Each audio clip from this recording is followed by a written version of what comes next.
flipping patties on the grill so bright, training to make burgers just right. Golden arches shining like a fiery sun. McDonald's life, it's barely begun. Oh, it's flip, flip, fry and serve. Find your rhythm, steady your nerve. A catchy tune in the fryer's hum. At the house of Ronald, the crowd will come. Hot apple pies are sliding in line, slinging shakes that shimmer and shine. Learning the ropes with a paper hat flair, stepping with pride in fast food care. From sweeping floors to the counter's charm, stretching smiles wide with the old McDonald's farm. Ba-da-ba-ba-ba, jazzy delight, toot the horn, it's Dixieland tonight.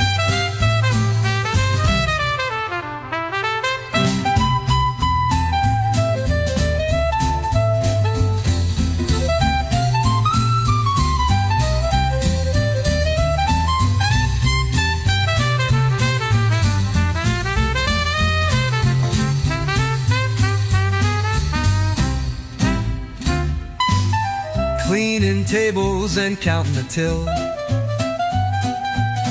filling hunger with a joyful thrill. Music in my soul as the jukebox plays. This uniform shines on my working days. Oh, it's flip, flip, fry and serve. Find your rhythm, steady your nerve. A catchy tune in the fryer's hum. At the house of Ronald, the crowd will come. At the house of Ronald, the crowd will come.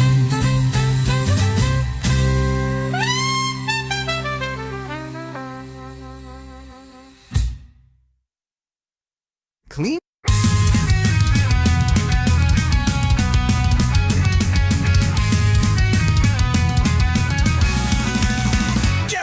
In my backyard, veneers in his face. Gary busy in my backyard, he won't vacate from this place. He's my mortal nemesis, he won't leave the premises. His teeth I always see, he's hiding in the trees. Gary busy in my backyard, veneers in his face. Gary busy in my backyard, he won't vacate from this place. He's such an evil foe. He's laughing in my phone. He's everywhere that I go. He won't leave me alone. Gary busy in my backyard, veneers in his face. Gary busy in my backyard, he won't vacate from this place. And Gerald foe, he's laughing in my phone. He's everywhere that I go.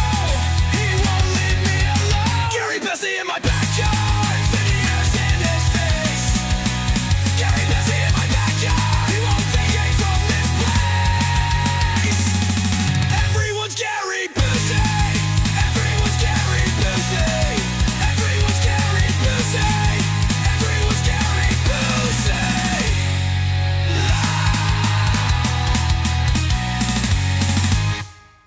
You're listening to FFOP Radio.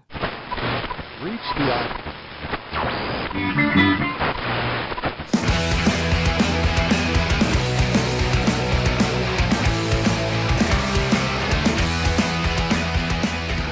Hey everybody, and welcome to the show. My name is Dave. This is FFOP Radio. Boy, do we have a show for you tonight.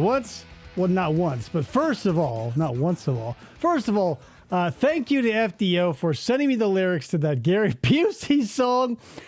Came out, I had to run it like 6 times to get that one, because every time I try to put Gary Busey into the AI, it doesn't do it right. That was the closest. It's probably one of my top 5 songs now. That was the closest I've ever gotten, but that was Gary Busey in my backyard. So thank you for that, FDO. Krista is over there, my co-host and producer, but her voice is out. Sorry in mostly advance. But yeah, not for nothing. That song came out so much like Sloth Fist over there. If you haven't checked them out yet, please do. That being said, what do we have for you tonight? Well, couple of things, actually. So we've got a little bit of training footage from McDonald's. Now, without, I later found out that I was wrong, but I looked at the screenshot that was shared to me, the thumbnail, and I go, this has got to be 1974, 1976, maybe. It's 1982. 1982. Way off. But as we all know, like the first 3 years of any decade actually belong to the previous decade. So it's like not until maybe like 2.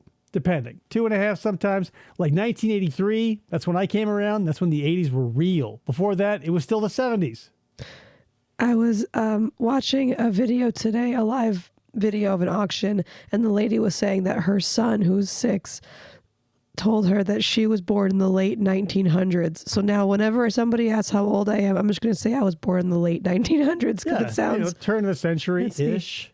There was an article being marketed to me about how like Gen Z is like romanticizing millennial culture. And I guess, what else are we doing here? Some of you must be Gen Z.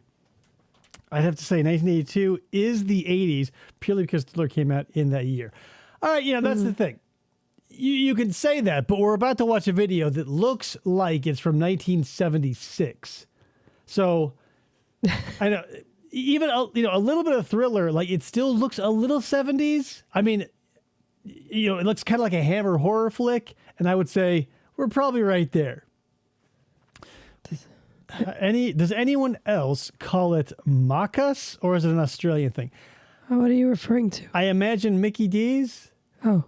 Yeah, Gen X. Hey, my love goes out to you guys because without you, there wouldn't be millennials. I always wanted to have a cool. Designation, Gen X, cool, X, Gen Z, Z. Millennial, because every time I think of, like that term, millennial, I think of Millennium by Robbie Williams. Yes. I go, what else did he do? Nothing. Or the Backstreet Boys album. I definitely do not think that. But that's, I guess, a personal choice. Moral of the story is, like I said, we're going to do some McDonald's training, and then we're going to roll into some classic 90s put together for us by FTO. I believe it's 92, so we're going to be jumping an entire decade, almost entirely. An entire decade entirely. I hope Gary Busey's in it. So, let's get ready. Let me make this nice and big for you. And so here's the thing. You can turn this opportunity, turn lemons into lemonade, essentially, because, to learn from me and how my Subway franchise went down in flames. But there's something we can take away from all these training videos, even though they're often portrayed as completely backwards and all the people, customers and employees are just like brain dead troglodytes rummaging around the garbage for food like raccoons. The principles sometimes are solid, but I will say corporate culture is mostly bullshit. This is all about countdown to profitability. So they want to have you make their restaurant profitable, which I think is part of the problem with capitalism, because if you own a company, I understand you probably want everyone there to like bend over and lick the corporate ass and be like, would you like fries with that, or upsell, or whatever the case may be, right? But you as the average employee, like me, right? I do it because I have anxiety issues, so I have to perform like at top tier so I don't get fired, or I have a fear of getting fired. So I always perform at like 100%, mostly. But I mean, be real. Like, what would it take you, the average home viewer / listener, to like give a single shit about a job that you have no investment in? Like, you're there for a paycheck, right? I don't know what it would take for me. I've watched a zillion training videos, recreationally and professionally, both forced and voluntarily. I don't know if I've found a single thing yet that makes me care or want to like help some other person, or not even a person, a corporate entity, which is legally a person, I guess. Who, you know, I don't care. I don't care. There's no way. So if there's something out there that makes you care, I'd like to hear it. I don't think it exists. That being said, let's get rolling. This is pretty classic too, by the way. Like, it's a countdown to profitability. Status check. Command on intel. Affirmative. Telemetry in launch condition. Affirmative. I think it was like 1986 the Challenger blew up. But like that would be apropos. Like if they were like, hey, countdown to profitability, and all those teachers blow up, and like, now let's talk about McDonald's. Missile and internal DC. Affirmative. Pressurization Yeah. complete. Affirmative. Absolutely. All recorders and the telegraph dispatched. Yeah, cork your phallus holster. Linear start. Look at all these guys. Do you think they care based on the money they got? You think what part of NASA training got these guys interested in being astronauts? They probably wanted to be it from the jump, right? Nobody wants to be like a fry guy unless you're a puppeteer. Yeah, 86. Bingo. I knew it. Ignition. Wonderful flow. Maintain. 4, 3, 2, 1. Oh, is that what's happening, Mr. Yabo? I'll be damned. Boom. Solid hydrogen fuel. Produces water vapor. Here we are, blasting off the McDonald's. Wow. Yeah. Just listen to that. Oh, God, those are the type of cars you have to, please do yourself the favor and buy a land boat and drive it around at least once in your life. Like, I don't care if it's old or new. Like if it's a 1980s Buick, or if it's like a 1990s Lumina, or like a Monte Carlo, something super big. You need to have that feeling of like riding on marshmallow suspension, where like you hit a bump and you're rocking for the next 800 or 900 yards. Oh yeah, Meat Rocket 8, right? Oh yeah, double cheeseburger, no pickles. Yeah, by the time they get to space, they're definitely going to be cold. This guy's a hitman for the mob. I like the one next to him with the dark paint and the light top. Yeah, this guy. Oh my God, it's Bill Curtis! Capture our imaginations like the exploration of space. Hi, I'm Bill Curtis. This is Cold Case Files, right? No, not Cold Case Files. What does he do? Forensic Files is Peter Thomas. Maybe Cold Case is Bill Curtis.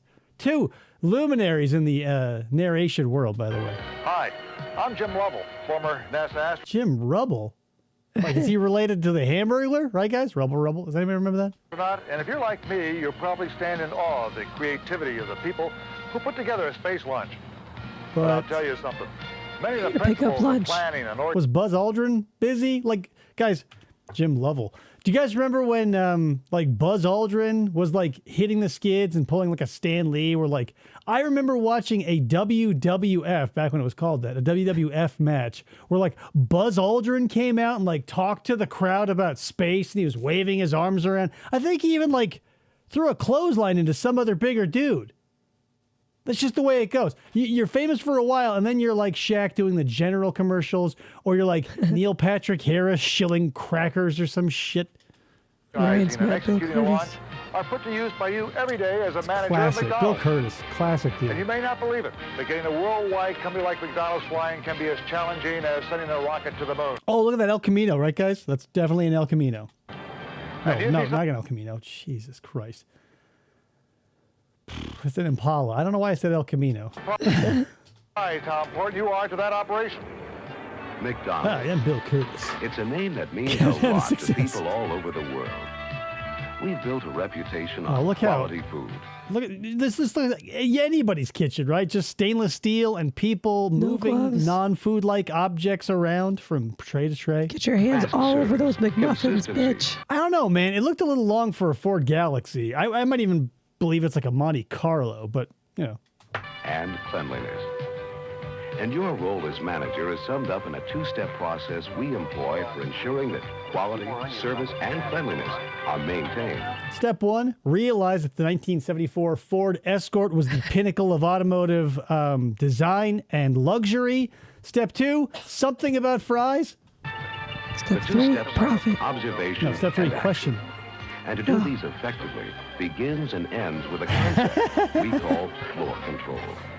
Floor control? I sound Why, there's broken. nothing more important. I feel if I don't broken, have the right Brick. people and product in the right places at the right time, well, I just can't give our customers what they deserve. And any breakdown in the flow at any station can send shockwaves all the way from the grill area to the lobby. Cheryl, could you come here, please, and take a... Oh, what? Double cheeseburger with pickles? When the shockwave ripples past the cash register, Cheryl. like, through the shake machine, it breaks every shake machine from there to here, like time-wise. People in the back, wow, flying like a tiny little miniature atom bomb going off in there. Take over this register? How do I do it? Cheryl, give me 700 Krusty Burgers. Well, it's all pretty well planned for me through the use of my checklist and to-do list. But believe me, there's a Oh lot my more God. to it. This guy looks like a mixture of Alan Alda and that character actor who I cannot name right now, but he was like in Aliens, like the snivelly guy who sent basically everyone to their death, not Paul Reiser. And anyone can lift. His M looks really low on his body. Yeah, I tried that, Ryan. I tried hitting the reset button. There's nothing. It's broken. Hey, hiya, Jim. How you doing? Good, Bill. Boy, this place is really How's jumping today. space? Yeah, about right for this time of day. Everybody's up everybody's You know, I'm ass is in continually line. amazed how you coordinate all these... Yeah, P.S. When you have a fuck ton of customers like this, you don't want to spend time talking to anyone. Like at my restaurant, not my restaurant, but at my shop, if somebody's shooting the shit with me, as soon as a new customer walks in the door with the potential for more money, I disengage immediately and go to them. Because you're not getting paid to bullshit. You know, you got time to lean, you got time to clean. If everything's clean, sell some more shit. If you care. systems and still put out such a quality product. That's quite a compliment coming from a guy like you. An Well, I'm astronaut. still impressed at how you pull it all together. How do you do it? You really want to know? No? Well, if you have the time. Well, it should be... Yeah, I mean, it's pretty slow around here. Like, It's fine. everybody in line is basically inserted into the person in front of them. But yeah, let's take 10. I'll go to the sunroom. Let's have a chat. Come on, I'll get one of the Cheryl. Fry guys. Have you met the apple pie puppet? He's a really great guy. Should be slowing down in a few minutes. I'll put Sandy in charge. Listen, why don't you go enjoy your lunch and then come Oh, on hell back. yeah. I'll show you Beef how we tallow put it all fries. together. Fine, we'll do that. See you later. Right. Well, Jim, it all begins with a plan, consisting of a checklist, a to-do list, and a travel path. They provide a step-by-step method by which we plan and prepare our workday. I took part in 4 missions, so I know exactly how important those plans are. Our space flights must... Yeah, if I didn't follow the plan, we wouldn't have fries in space. I would, yeah. Whatever. Don't be one of these people, right? Where you hear a story of somebody doing something and you have to either one-up them, positive or negative. Don't be like, hey, well, around here we have a checklist and I got to go to plan. Well, you know, when I was going to space 4 fucking times, who is this for? This must be programmed literally to the second. And for the most part, all aspects of a flight are controlled by computer programs. Oh, yeah, Jim, but you don't really think that our lists are as important as your programs, do you? No. Bill, there's a lot of difference between a space launch and a McDonald's, no doubt about it. But you'd be surprised how important... Doesn't this, if you know what I am about to talk about, please put a Juan in the chat.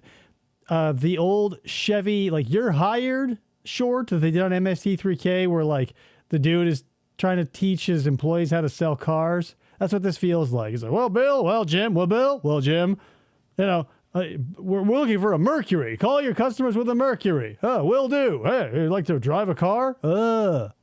important proper planning is to both endeavors. How about if I take a Exactly. look at- The floor control system developed by McDonald's provides you with a step-by-step system for the preparation of your store's workday. And it has What do you think is word of the day calendar? What do you think that word is today? Profit. Type a Juan in the chat. Proper utilization of these items allows you to place into motion the first of our 2-step floor control process, observation. And quantity. I use my checklist as a guide when I inspect the area around my store. He's The parking hired. lot and corral, the back room, the service area and lobby.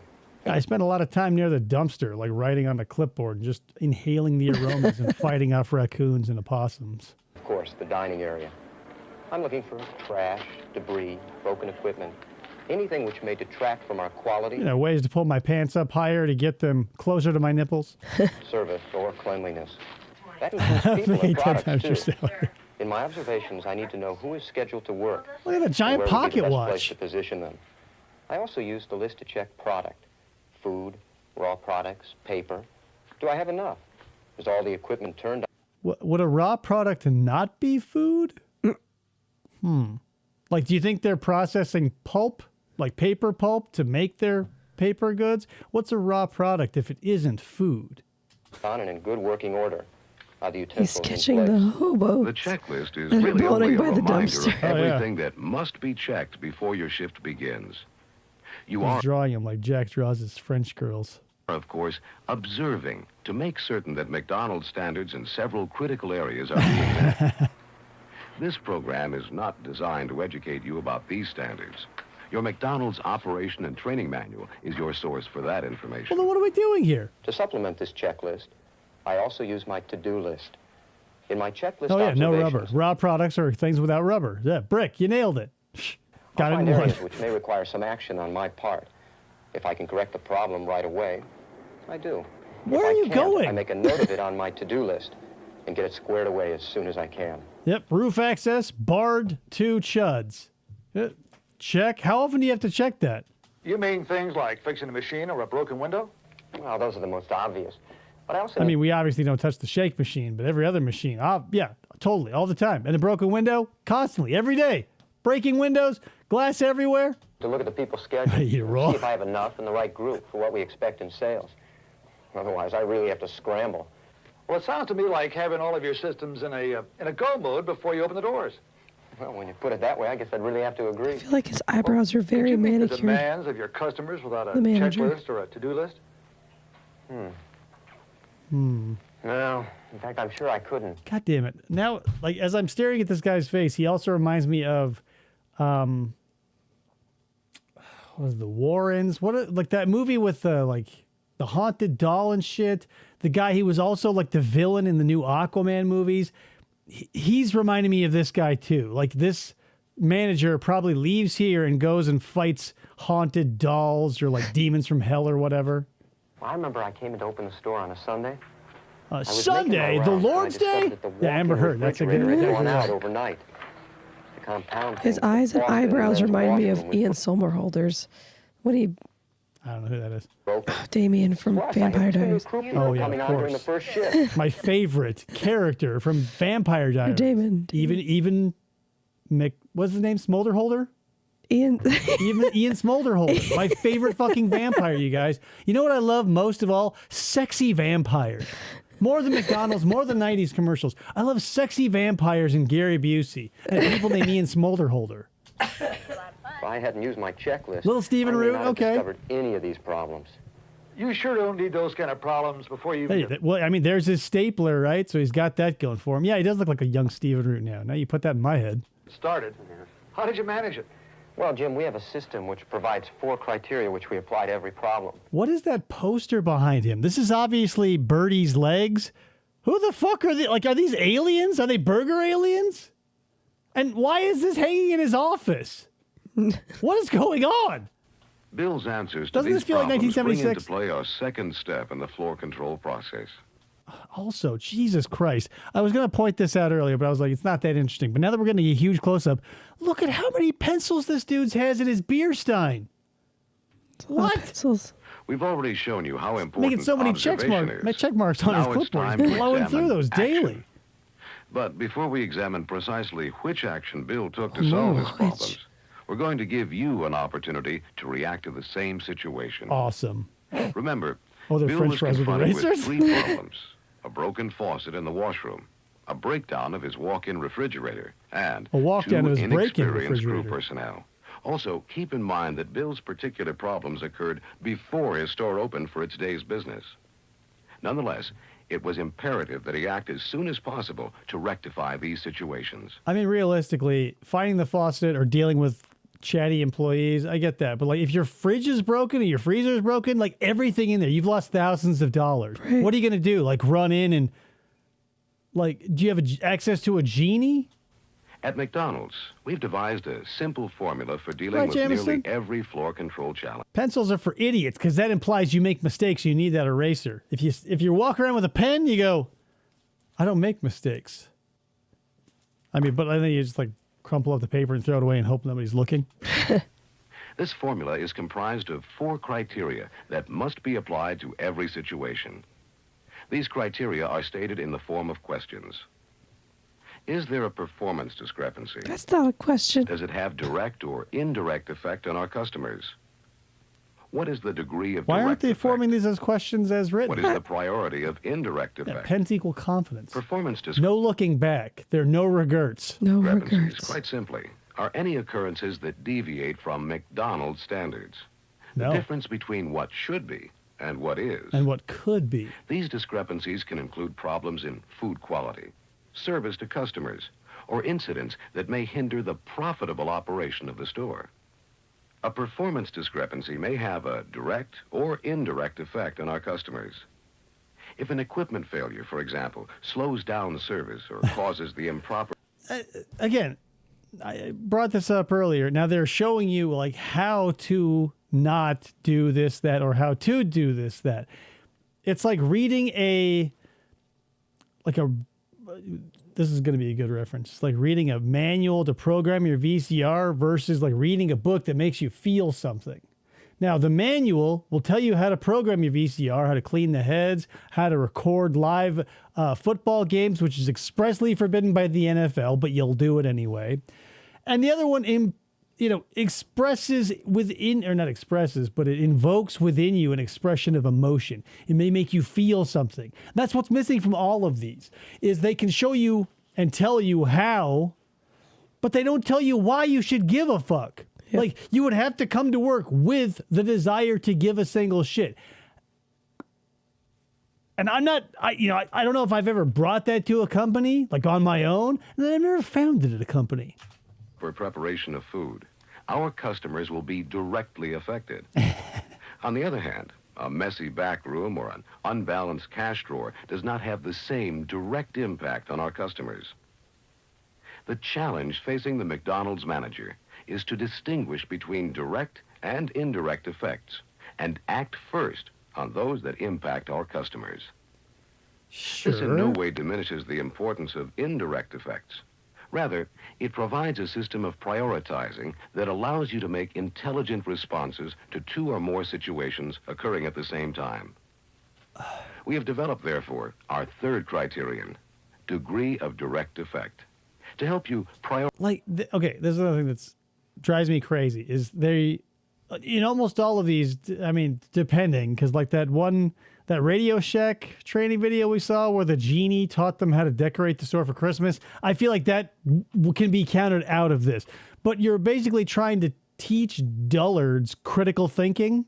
Mm-hmm. And that's so hard to do. Like, you just have to learn through trial and error. Like, when was the last time that somebody told you something and you took it to heart immediately versus how many times have somebody told you something and you're like, fuck you, old man or lady. I'll do what I want, and you have to find out the hard way. If by the time they're a manager at McDonald's, they have zero critical thinking skills, no amount of like astronauts or puppets or anything is going to get them to that spot. Prioritize those performance discrepancies that directly impact our customers. We classify degrees of direct effect into three categories. First degree of direct effect refers to any situation that directly impedes delivery of products to the customer. Raw or food. Second degree of direct effect refers to any situation that inhibits the comfort or convenience of our customers. Third degree of direct effect refers to any situation that affects the appearance or function of a store without impeding the sale of... Basically, the order of this. Yeah. I don't know, man. Like, so... You ever walked into McDonald's and like sat anywhere there and felt your ass enveloped in comfort? No, you're basically sitting on fiberglass because they want you to hork down those fries and get the fuck out so they can turn and burn you with another fatty. Of products are affecting the comfort or convenience of customers. First degree of direct effect problems should always be tended to first, then second, then third degree. Oh. Direct effect problems must always be addressed as soon as possible, regardless of degree. Indirect effect discrepancies, however, do not always require immediate response.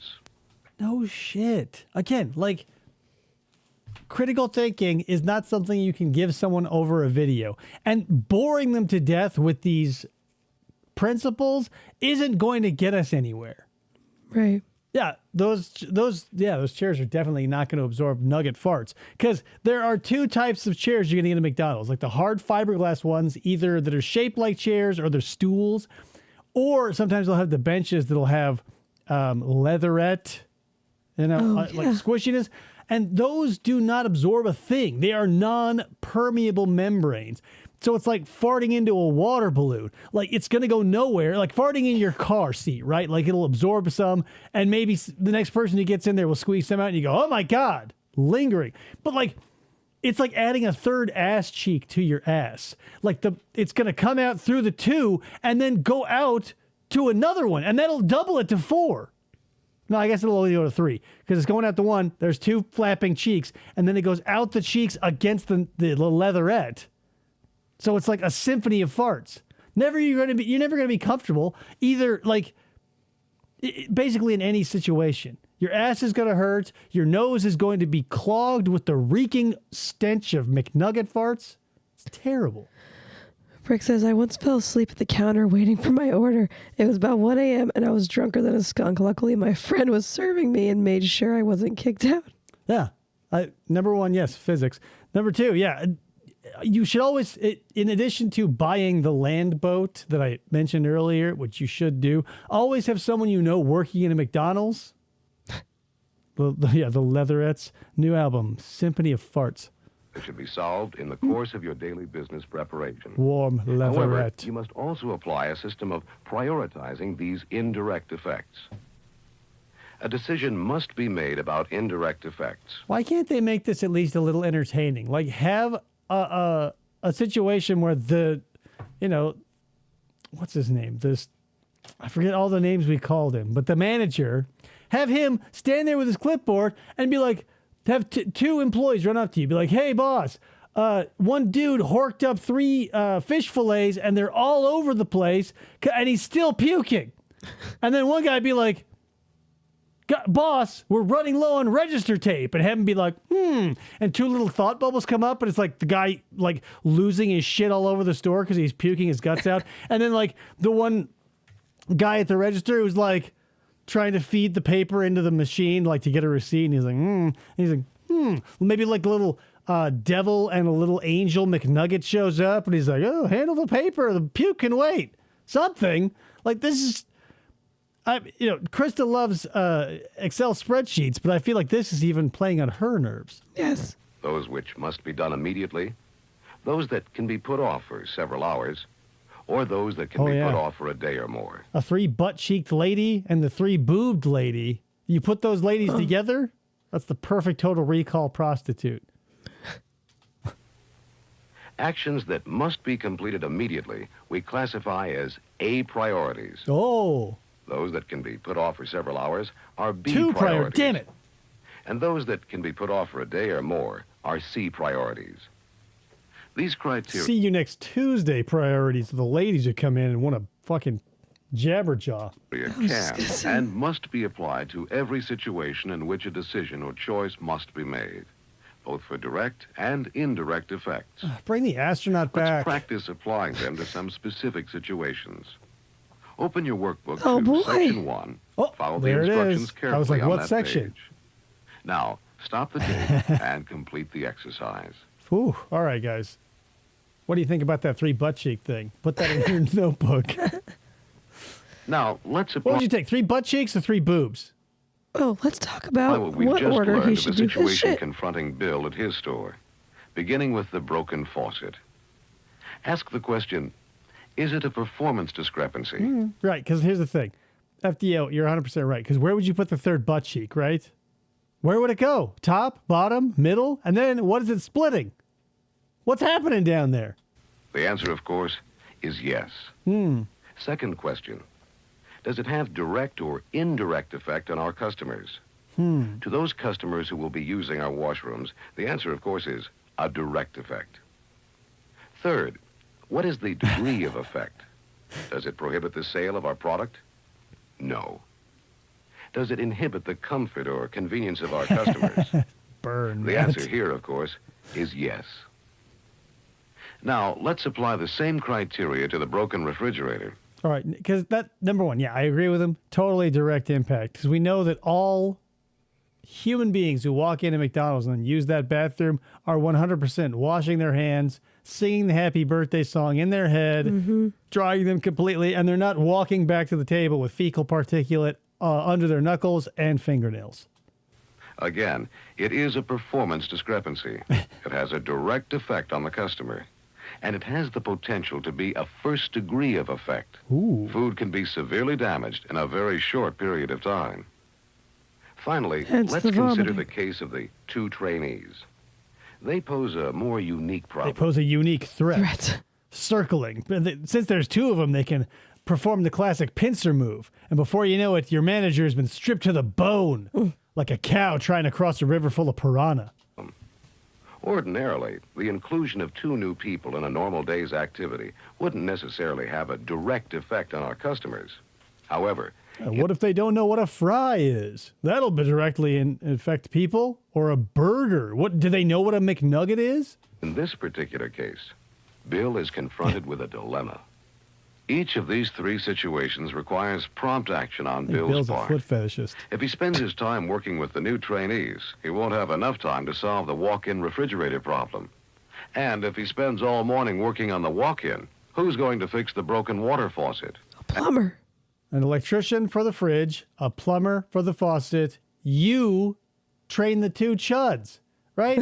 Like, I've worked in a million places, and unless my job was to fix shit, I didn't fix shit. Because typically, you're going to have somebody under contract, the electrician, the plumber, the whoever. You're going to have some sort of fleet service, or you're going to have a contract with an out of the company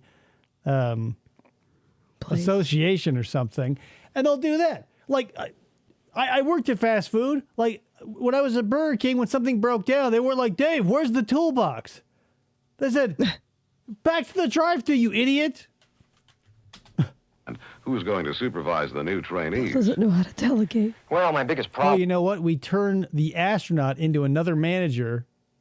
Problem solved. was the walk-in. I had to track down a repair person, and I had to do it fast. I knew that this could take Oh, up yeah, a he's lot not of going to get shit done if he keeps talking to the fucking astronaut. my time that could be spent training the 2 new crew members or fixing the faucet. So I delegated the authority to my assistant manager to work with the 2 new people. Good news, guys. Brick, good news. He figured out what delegation was. I assigned one of the crew people to fix the faucet as soon as he came in the morning. But I spent a couple of hours getting the walk-in fixed. Somehow I made it without losing any product. his hair did not move at all when those fans turned on. And he fixed it by standing there while someone else fixed it. Yeah, well, it took a couple of hours harping on this poor asshole. I guess it just shows you how important detailed plans are. I You guess. just can't fly by the seat of your pants. You know, we operate in the same way. In the original... You guys notice how many phones were in that shot? He had a phone on his desk and a phone on the wall. He could conceivably call himself to tell him he's doing a great job. Apollo missions, there were initially 3 different flight plans. The first Yeah, that's was what I would do. Like, if my restaurant were falling apart, I'd be like, hey, dude who's making minimum wage, fix this sink. Oh, what? You know how to flip burgers and not sinks? Yeah, why would you flip a sink, he would probably ask, but still. direct approach. The second plan was the Earth orbital rendezvous. The third plan was the lunar orbital rendezvous, which was the one that was finally chosen. Right, even Brick knows that. Any of them would have worked, but a decision had to be made as to which one was the best for that particular situation. Yes, but the planning is only part of the story. I mean, it helps get things going. Not keeping them going, that's another story.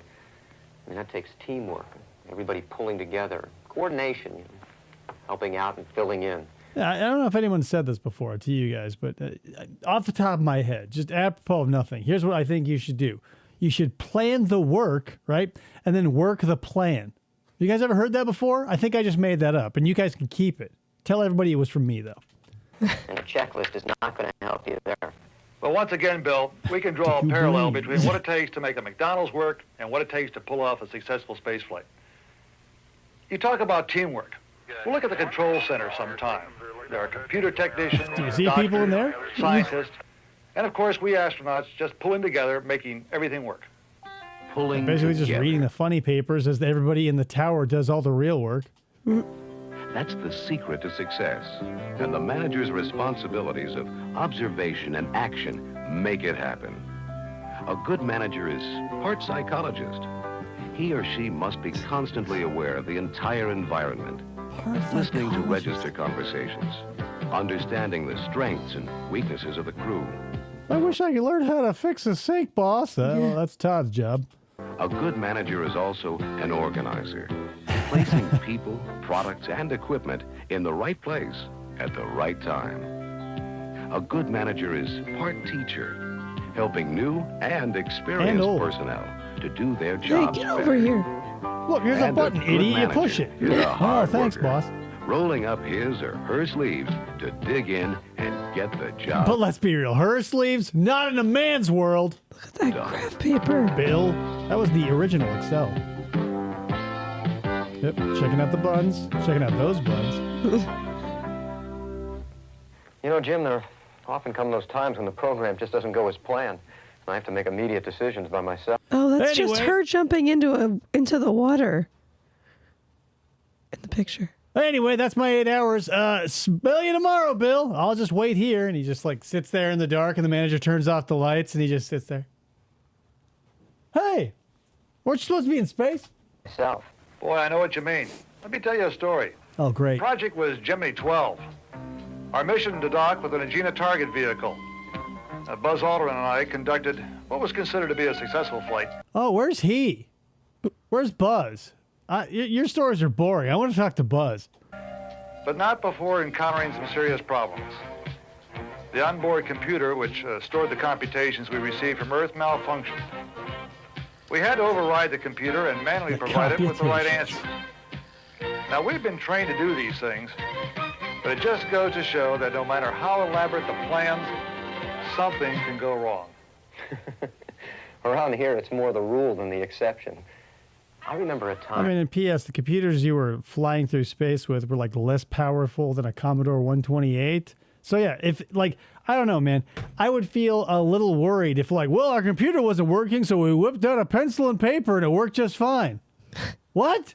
You're going into space. You're like, oh, the computer wasn't computationing correctly. To space. A busy lunch hour, no less. When our 1952. drive-through window transmitter went... I was checking it out when a customer complained about his drink being watered down. I checked, and he was right. Somebody had filled his glass with water. He was drinking water. I said, sir, you asked for water. He's like, yeah, it's too watery. About putting things into manual operation. I wouldn't have the slightest idea what to do. Well, first I had to apply my 4 criteria. And then... Yeah, and then I just took the watered-down soda from him, dumped it out, gave him a new soda, and 15 seconds later, the problem was solved. You don't need to be an astronaut, right?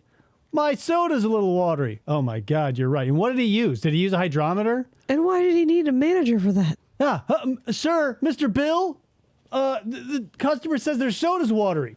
Oh, I'm glad you came to me with this because this is an A-level priority. And he pulls his hydrometer out of his pocket, runs it under his nose, licks a little bit, dips it in the customer's soda, and he's like, yep, that's a 1.000. Too watery, he says. This needs to be at 0.03 or above. Sir, I apologize. Whoosh. In 45 short minutes, I'll get you another soda. But my conversation with the astronaut's still going on. One moment, please. A liter of cola? Before Do we Bill make shows a how liter he of cola? handled this problem, let's take a look at it ourselves. Send it to the Turn your McLab. workbook to Sir, section- I'm going to get a sample of this and send it to the McLab. If they, in fact, do decide that your soda is watery, you're going to get one on the house. 14 business days. Easy on the ice. 2, and stop the tape. What do you do in case of a watery soda, guys? Call NASA. Well, when I applied my 4 criteria, I determined that both were performance discrepancies, and both directly affected the customers. However, the malfunction of the beverage system was a second degree of effect because the other side was still functioning, although service would be slowed somewhat. The broken transmitter was, in reality, a first degree effect. I had to figure out a way to provide the convenience of the window. The drive-thru was bustling. This guy in the Saab here, he needs a cheeseburger. Without a transmitter. So I stationed a crew person at the order board to take orders and went to work to see what was causing the malfunction in the beverage system. Pretty quick thinking on the fire, Bill, but it made a lot of sense. Your approach was logical. You applied a system of troubleshooting. That's classic Vulcan logic. And, you know, I've been to space, so I know. Your 4 criteria, and you acted. Yeah, all in about 20 seconds. Well, that's what being a manager in control is all about. Our astronauts have faced the same split-second decisions. Remember John Glenn? Oh, of course. Another one up, right? Well, it only took me 20 seconds. Well, as an astronaut, it takes split second, okay? Pipe down. Took you 20 seconds? You'll never be an astronaut. You got less than a second if you're in my space McDonald's. He was the first American to orbit the Earth. Yes, but did you know he had to make a split-second decision just prior to re-entry? Oh, really? Oh. You bet. As he prepared to re-enter the Earth's atmosphere, the automatic control system malfunctioned. So he whipped out a pencil and some graph paper and was able to graph himself all the way back to Earth because the computer wasn't working. Talking about re-entering the atmosphere at such speeds that an intense amount of heat builds up around the capsule.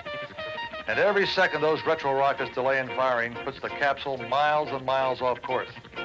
So you can see how important it is to be prepared for such an occurrence. Ooh, you mean he could have thumped down instead of splashed down? Possibly. He could have landed on dry surface or in unfriendly waters. Instead, he made a decision. He could have landed in the Ruski-controlled ocean, and he could have thumped down? He could have thumped down instead of splashed. Yeah, I don't know. You know, I would go with that Daryl Hannah vehicle over thumping. Manually fired the retro rockets and made a successful landing. Off target, but safe. Brother, I can see how you astronauts really must be in control of your ships, huh? Just like you're in control here, Bill. We don't just go along for the ride. We're there to take over when the systems go haywire. Systems and people, too. You know, a big part of my job is making sure the right people are in the right places. Just as natural. No, Bill, you're not listening. The systems go haywire. The people step in. If you say the systems and the people go haywire, then you're totally fucked. If the systems go haywire, the people step in. Yeah, systems and people go fucking kablooey. Then you need some sort of Tesla robot. You know, some union busting needs to go on. NASA handpicks his personnel based on their skills. Some astronauts, like Glenn, Shepard, and I, were pilots. Others, like Jack Schmidt, were scientists. Joe Kerwin on Skylab was an MD. You know, we have a lady here, middle-aged, been with us several years. She's Several years? Others? We have a lady here, middle-aged, saggy. good at the fry station, providing consistent product. She's also good at the register, has a good... Yeah, she's able to dump a basket and push buttons. She's what we call an employee. Memory is friendly. She's all of these, except And when more. traffic is at its peak. I was using my observation checklist. And she started saying the N-word in front of these two African-American gentlemen. And I was like, what's her name? Dixie, no! And notice that she gets flustered, makes mistakes. Well, I hate to fire her, though, because she is good most of the time. So, what did you do? I made her a full-time fry bitch. We'll pause here again to Fired. let you respond to this challenge. Open your book. She was fired. I replaced her with two people who make less than her, because she'd be working here, several years. To section 3 and stop the tape. Exactly. Fired her. Yeah, sure, she's a single mom and her two kids will now starve, but I've got fries to sell. You know, profitability to the moon. Her work, of course, affected our critical standards and could directly affect customers with either a first, second, or third degree of effect. My decision? Use her as a swing worker, putting her on lobby cleanup during peak periods and swinging her back to the grill or cash register when things settle down. She also was a key party worker that we would have sex with, because you put the keys in the bowl. I mean, you guys know what the 70s were like. Again, your observation, analysis, and action were based on those 4 important criteria. It seems they're the focal point of your management skills. If you become familiar with them, so familiar that you can instantly apply them to any situation, well, you can see how any of those situations can be solved. But if you leave any of the criteria out, it won't work. Bill, it's repetition, going over again and again. You have to make it second nature. Now, when we prepared for a space flight, we went through exercises, both mental and physical, over and over. We drilled, and drilled, until our My butt hurt at the end. senses were finally tuned to just about any situation. But can you really cover every conceivable problem in your training? Of course not. But we learned to be aware, to make decisions, and to react. To make mistakes, to get dirty. We misfrizzled that shit. And P.S., you can basically get over anything that doesn't kill you with just a modicum of critical thinking. If you ever, in your breaking the fourth wall, but beyond the training, if you ever in life encounter something that you see no way around, you have to say, shit, I'm an idiot. Because there's no way you cannot move forward. Nothing you've ever experienced in life stopped you dead in your tracks. Because are you still dealing with it? Look around you right now. You're watching me. You're probably indoors, hopefully. I don't know. Brick might be out surfing. But like, wherever you are, you've gotten past it. Even if you do nothing, someone smarter will come along and fix it for you. So like, again, the astronaut can't figure out how to flip a basket of fries. And he's like, hey, you know, you gotta keep split-second decision. I'm smarter than you, Bill. That's all we can do, too. It's the most important part of What our the job. frizz? No way. That's why we're called managers. The system already exists, Jim. It's just our job to make sure it works the way it's supposed to. We can't let circumstances affect us. We have to affect What the heck, Brick? them. That's what our job is all about. And ours. I'll give you an example. A story about an incident in a mission which could have been fatal. God, I love your nondescript, super short stories. Apollo 13. We were It was 200,000. me and Tom Hanks. He said, Houston, we have a problem. Exploded and we all died. True story. 1,000 miles out, some 56 hours into the flight. Faulty wiring in an oxygen tank thermostat caused a short, which ruptured the tank. The oxygen was being used to mix with hydrogen for the ship's electrical power. And although the main tank blew, we had a backup system. The oxygen from the ruptured tank flashed into a gas, blew out the side of the spacecraft, and ruptured the second tank. We suddenly found ourselves 200,000 miles away from home with no electrical power. And no AAA, because it was the weekend and they were closed.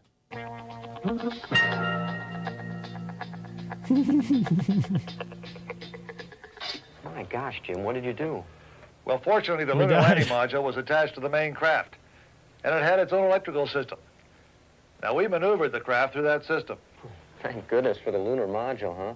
And your train. Yeah, what a compelling story.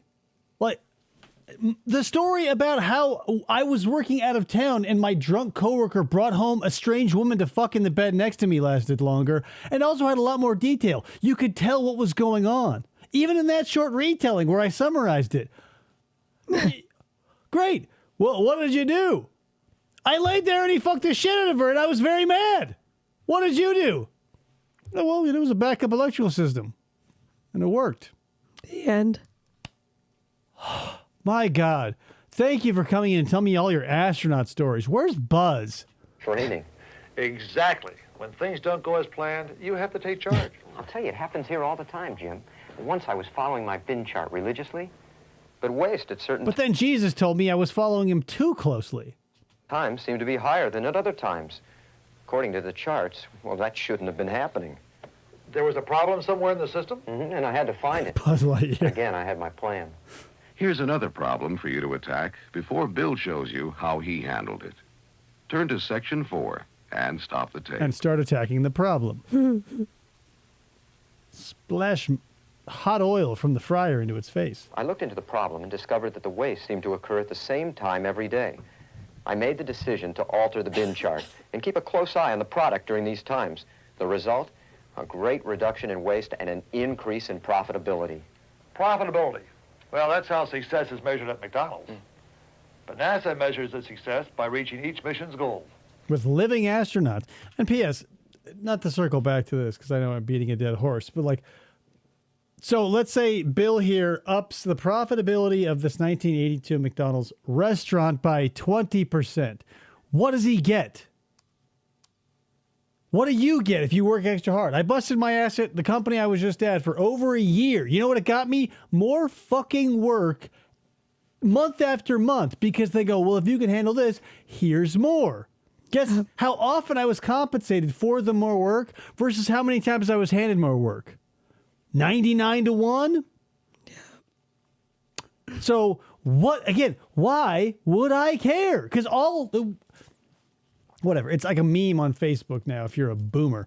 But like, yeah, working hard gets you more hard work. And they may say, hey, you've been doing such a great job. You've proven yourself an employee. Here is a $1 raise or whatever pittance they'll throw you moving forward. Now, keep in mind, you just shoveled a mountain of shit with essentially a spork from Taco Bell. And they go, whoa, hey, good job. Here's a slightly bigger spork. Yep. Cool. Thank you. No astronaut shoveling shit. But the challenges are, in principle, the same. Sure. They involve people, products, equipment. Yeah, film with 10-year-old plus year technology, plus haircuts and fashion sense. And like those walls look like, whatever.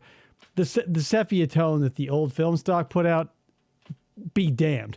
That looks like it was painted white and they just do nothing but smoke in the manager's office. And like, what certifications does this Bill guy have on the wall? You went to McDonald's U. You went to Bovine University. It's a bunch of tripe.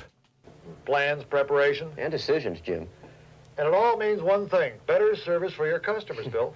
Exactly right. You know, when you break it down, floor control touches every aspect of a McDonald's operation. Quality of product, service, and cleanliness. And floor control happens all the time, not just when we're busy. In fact, it seems that sometimes we have the best service when we're the most busy.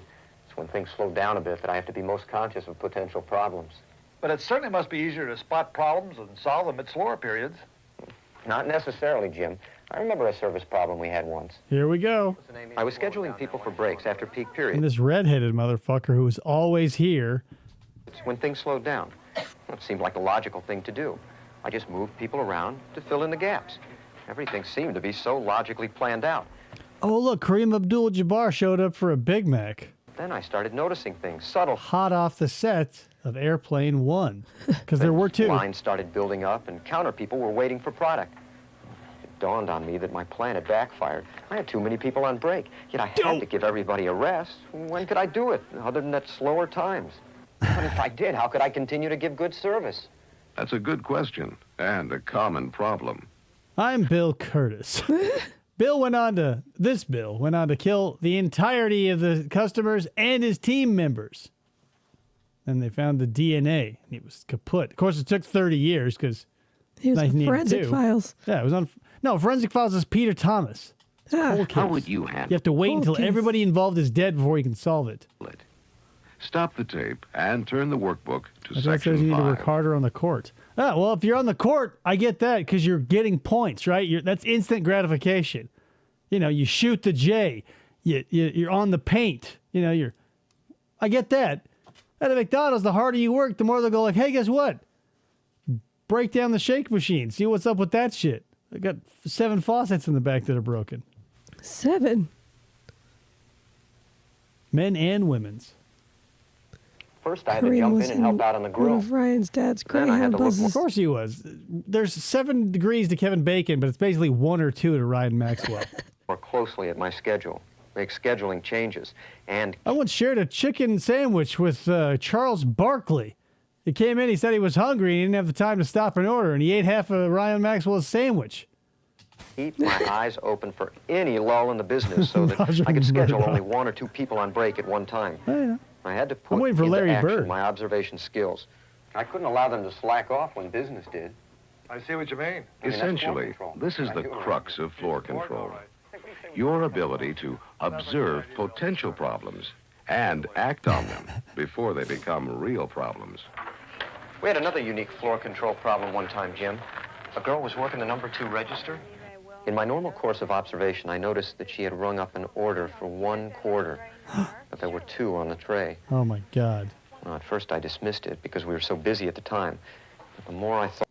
Yeah, we were so busy, he had the time to just, like, stare at her and shoot daggers into her fat ass from across the building.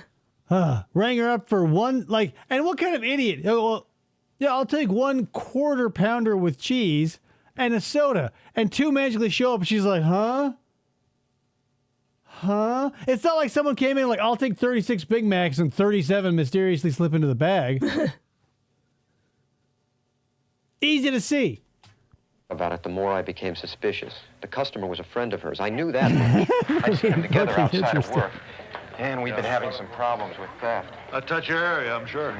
Right, yeah. Theft. Bam. He slaps her I'll butt. take 1 quarter pounder with cheese. There's 3 on the tray. as a manager, I should have done something. But what I did was nothing. Nothing. We were so busy that I did nothing. He was too busy looking at butts. Yeah, he was staring at her fat ass. Say, Luann, could you get us a couple of black coffees, please? Sure. Thanks. Hey, and thanks for coming all the way up from the little house on the prairie, bitch. I appreciate that shit. And when you get back into your covered wagon and take the 7-day trip back to your house, tell Michael Landon, thanks. Nonetheless, I had to do something about it. To do something. Yes, that is the most important role of the manager. How would you handle this challenge? Turn to Section 6 and stop I've the become tape. Bill Curtis. Right, free food. Bingo. That's a shrink problem they call. I don't know if that's in the food industry, but like Shrinkage. yeah, in non-food products and possibly raw products, shrinkage is when things mysteriously disappear. Or like, if you guys ever been, Chris has never done this, but like if you're ever in a setting where you're like in a store selling products and they do store inventory to find out what has been stolen and what, like whatever the case may be, they got to check out all of the inventory and they do like an audit. All display models will get a tag saying DNI, do not inventory, because those are not counted within your store's saleable products. Just a little notice, for you. Well, did you confront her on the spot? Yes, again, I applied my criteria. Of course, I waited until the customer walked away with the 7 sandwiches after ordering one, and I said, "Hey, Kathy, what the fuck?" And she goes, sorry. And I go, In doing so, I determined that this action was a performance discrepancy, but one that did not directly affect the customer. Nonetheless, it was an A priority, Jim. I mean, it kind of did. It affected them in the positive, just not the negative. Right. Like if they say, "I'll take an order of fries," one small fry, and they just dump the whole basket directly onto their tray and then put like one of those little paper sleeves on the top and be like, "Whoopsie daisy." That affects the customer in a positive way. Something which had to be answered immediately. But Really quick, another great astronaut-related story. One time when I was working at Burger King, right?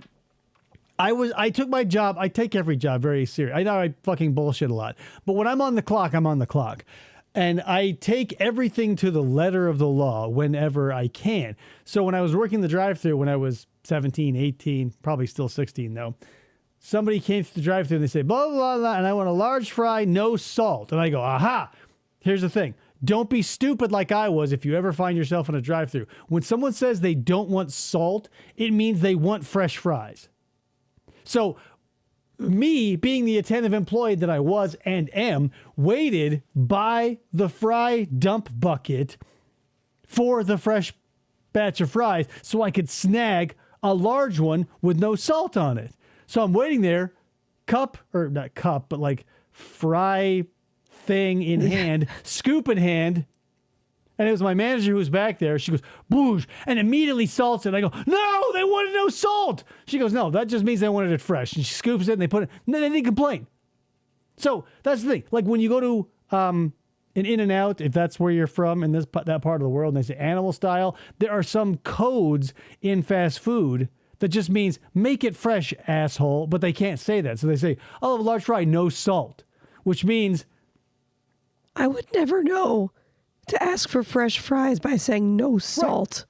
Right. I kind of did that at In-N-Out because I knew there was always going to be, not In-N-Out, White Castle. I knew there was always going to be onions on my burger, but if I said no onions, at the very least, they'd scrape some off. But at most, I would get fresh patties that would just get tangential onions that fell from other patties. But that's one of those things that you like, it's like a secret menu, but not really. It's just what people do to like make sure they're getting new shit. But I remember being so, like, at first heartbroken because I was trying to, that's the thing. I would always make sure that people got exactly what they asked me for because I and you both have been through a drive-thru where you go, I want this because mayonnaise makes you puke or the fake cheese that looks like plastic makes you puke and you don't want that shit on your fucking food. So anytime I received an order, obviously we all make mistakes. So like 99% of the time, they got exactly what they wanted. So I remember feeling the heartbreak and then the realization. It's wild. Didn't you risk disrupting workflow? Yes, but I was locked into a legal situation. If I didn't confront her at the time of the crime, our case could be weakened. I can see that by waiting, you'd imply that the problem wasn't very serious. Right, but my system of prioritizing made my decision easier. Once again, the process of criteria You had is to applied, put those on a tray. and the problem is solved. Couldn't carry those. It has to go on a tray. It's P&P, policy and procedure. You have to maneuver your actions, the people involved, and the product around the situation at hand. Enjoy the Bringing things space together coffee. to make things work. It's a delicate science, I know. Don't forget it was Frank Borman and I who took Gemini 7 to the first manned space rendezvous with another craft. This fucking one-upper. Like, yeah, I get it. You're a fucking astronaut. Yeah, it took you 20 seconds to figure out that a guy shitting on the floor was priority number one. But when we were coming back in from space, I didn't have 20 seconds. Our ship approached within 1 foot of Gemini 6, 180. God damn it, Brick. Are you seriously? Oh, yeah, incoming pickle rant. How do you not like pickles? Everyone, oh, God damn it. How, you people, and by you people, I don't mean like you people, you non-pickle eaters. I get people who don't like fresh vegetables, I get that. But like something that is preserved, especially as something as delectable as vinegar, depending on the pickle, obviously, like Mount Olive can eat my ass because they use like bottom of the barrel products. Like they use vinegar that you should be cleaning floors with. But do yourself a favor. Fast food pickles be damned. Find yourself a good pickle. A nice Jewish kosher dill and garlic pickle, and you'll thank me for it. Those little, you know, the pickling cucumbers that are nice and bumpy, even if they're big. Just do yourself the favor. We wrote a whole song about it, Brick. I can't believe it. 85 miles above the Earth. And we flew in close formation. Right, exactly. Ice Truck Thriller knows exactly what's up. No salt, because I got a heart condition. Then please pull around and keep pulling out, because you're a fat ass and will be dead soon. For nearly 8 hours. Both spacecraft splashed down the Atlantic within 10 miles of the predicted impact zone. That's pinpoint, according to NASA. Imagine, like, say you get in your car and you're driving to a McDonald's and you make it within 10 miles of it and then you stop. Are you happy with that?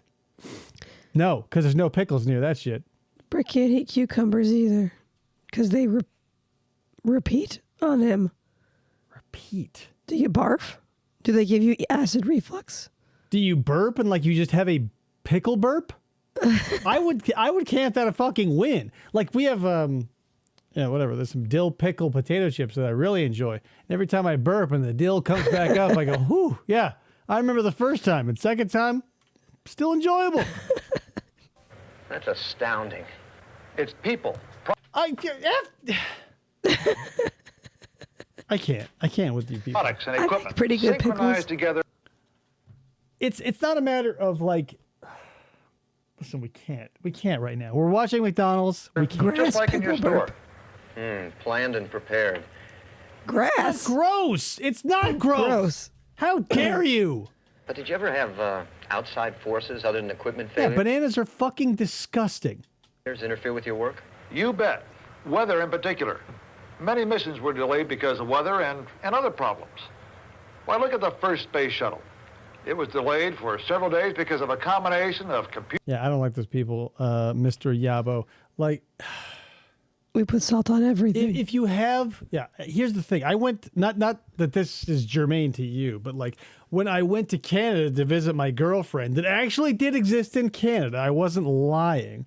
When I went to Canada, I took a lot of shit for this specifically because every time we went out to a restaurant, I would lay on the salt because it was never salty enough. And people would look at me and they would go, huh.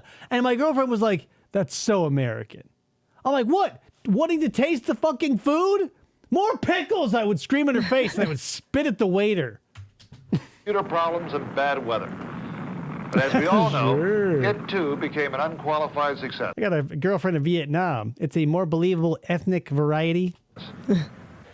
Weather affects us, too. My ultimate responsibility is to make my store as profitable as possible. And if it rains, we can't launch the pickle rockets. If I schedule a crew based on expected business and the weather wipes out that business, well, then I have to make a decision about sending people home. Okay, that is like fucking legit. Like the one thing that they actually touch upon here that's legitimate. I don't care what business you're in. If it's rainy or if it's windy, call it a fucking day. Everywhere I've ever worked, whether it be retail, medical, you name it. Somehow, when I was working in medical at the, I was working in the pediatric urgent care. When it rained, mysteriously, 1/100th of the kids that we normally saw got sick that day. Yeah.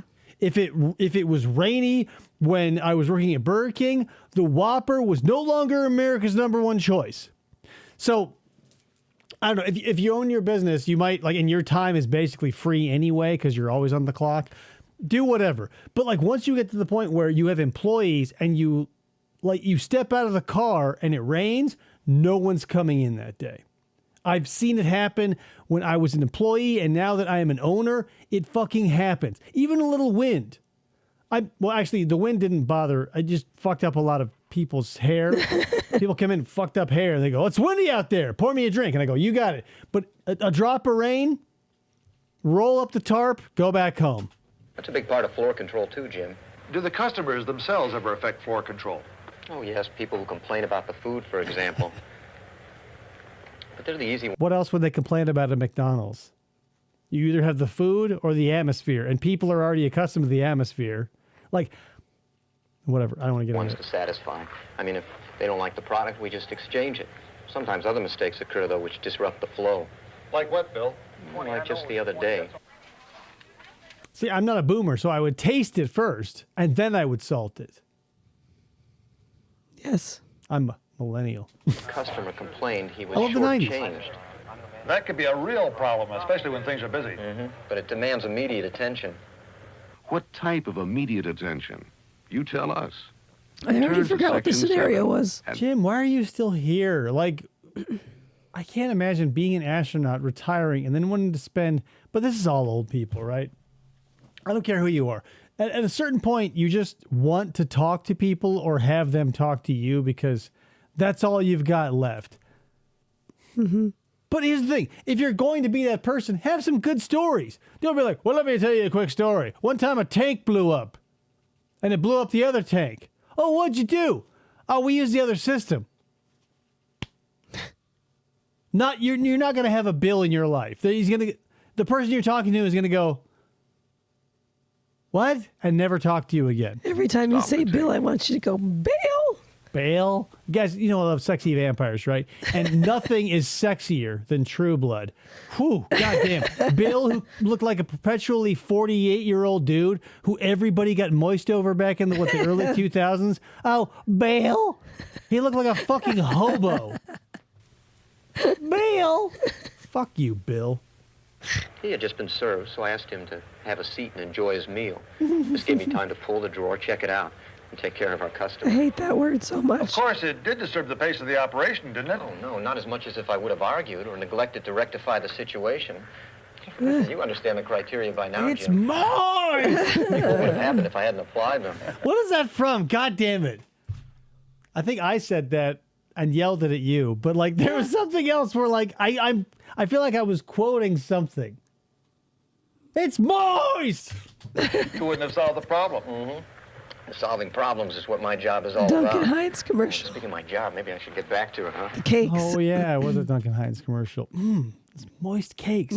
P.S. Like, God damn it. Now we gotta talk about this for a second. If your product is boxed cakes, you're selling shit that's dry as fuck. You're selling dry ingredients. So when Duncan Hines is like, buy our cakes, or like, back in the day, like if you were poor or cheap, you'd get like the little boxes of Jiffy cake or cornmeal mix for corn muffins, or Sara Lee. If you're or like muffins, if you made blueberry muffins or whatever back in the day, you are the holder of the moisture, right? Because they're giving you a bunch of dry ass powder. That's basically just like flour and salt and the shit that you would put in. They hand you dry shit and they go, isn't that moist? Aren't you happy you bought Duncan Hines? No, I'm happy I put the amount of milk in it and eggs and oil to make it moist. You didn't do shit. You handed me shit and I made it Shinola. Oh, thanks, Duncan Hines. It's moist. Ugh. Floor control. Brick dated a girl whose It's last problem name solving was that. plus problem prevention. As we've stated, There's no way to define You were 14? Early bloomer. Oh, 50, all of sorry. the potential situations that can arise in the day-to-day operation of any McDonald's store. That's A when I space had my launch first can be boyfriend was programmed for 14. many Level of variations. moisture. But there is no computer complex enough to store even a fraction of the possibilities that Right, might because she was always moist, right, Brick? See, is she ready for action? Yeah, she's always moist. arise at Or one damp, like what's his face from TCAP. You damp? You damp down there? Yeah, my pussy's like an old basement. That's what I like to think of. A little damp down below. Mildewy. Nice. of our restaurants. 3 butt cheeks. This is why we hope that the exercises you've been through today help you understand two Call basic it the crawl concepts of space. floor control.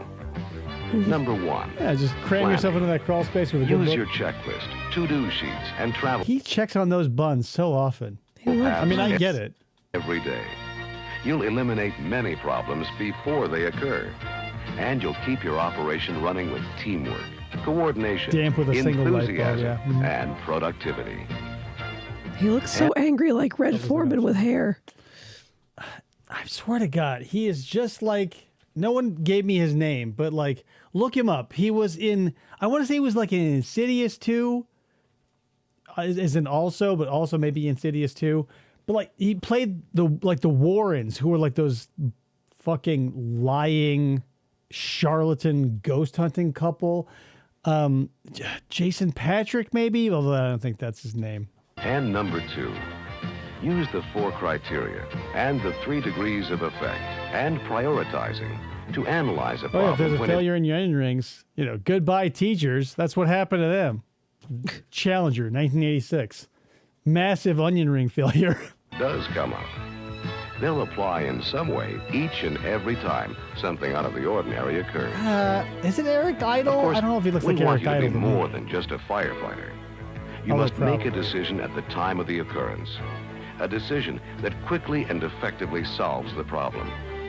But more important, you must also make a note to yourself to identify think he where looks your anything system like that is breaking guy. down. Yeah, because he looks more like Gary Fucking Busey. old. Yeah, I know. But he doesn't look like old Eric Idle. He would look like Monty Python era Eric Idle. I don't think he looks like that either. Look up Terry Jones. Where Look i- up the fucking guy that I've been asking you to look up all day. Patrick Wilson. Thank you, Jameson. Jesus. Where are we at in time? It's been how many? An hour and 17 minutes. None of you could pull Patrick Wilson? I knew Patrick was in it. I didn't think it was Jason Patrick because he is in a different movie. Posted in Discord. I don't know, that shit open dog. is the real problem. Yeah, Does exactly. it run deeper Bingo, than the that's occurrence him. itself? That's him with a Hawkeye. This is Patrick Wilson with a Hawkeye Pierce haircut. Okay. God damn it. If so, what can you do to eliminate it from ever occurring again? This is the key to floor control. It is the key. Oh, okay. If you're in our Discord, this is a highly specific reference, especially for right now in this point in time. Anyone in the future will be like, huh? In the Discord, the dude on the very right, I can't remember his name. Close. But maybe just from the hair up. Key to being a successful McDonald's manager. Oh, Patrick Wilson playing Whether Clark it's Kent. floor control or mission control. Deceptively sexy body, by the way. I'm not above that. Like, I understand what women find sexy, and I think Patrick Wilson has like the body. Even back when he was playing like when he was in Insidious or whatever, and he was like constantly in Mr. Rogers' thick Argyle sweaters. He was rocking some sick pecs under that shit. Kinda reminds me of challenge is Will the same. Arnett. Success. The same principles of preparation, observation, and action apply. But you're the command pilot. Oh, you have a team behind you. When it comes to the countdown to profitability, it is you that has to make it fly. Wheeling, possibly. Definitely not John Cleese. Look how dirty that lens is, you guys. Gonna wipe that shit off like 1, 2, 3, 4 blobs, maybe 6. Counting these two, maybe 7, 8. Oh shit. And Nobody had a they're saying microfiber that they're cloth? celebrity doppelgangers. I don't believe that. I think Will Arnett and Patrick Wilson are similar, but not enough to be like. I think Will Arnett's sexier than the other guy. Why did that happen? Hold on. There we go. Fun fact. and maybe you already know this, and that's why it's just a fact and not like trivia.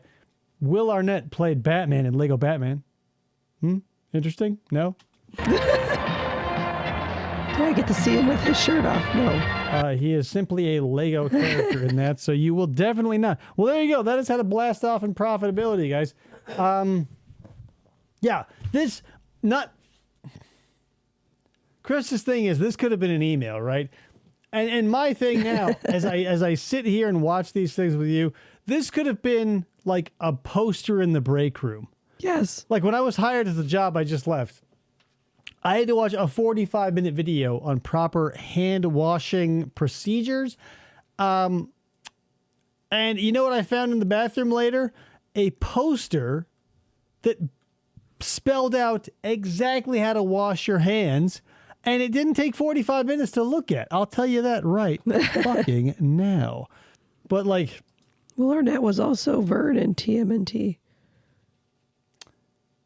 Oh, yeah. Well, not the good TMNT, though. He was Vern in the Michael Bay produced, but people think often directed.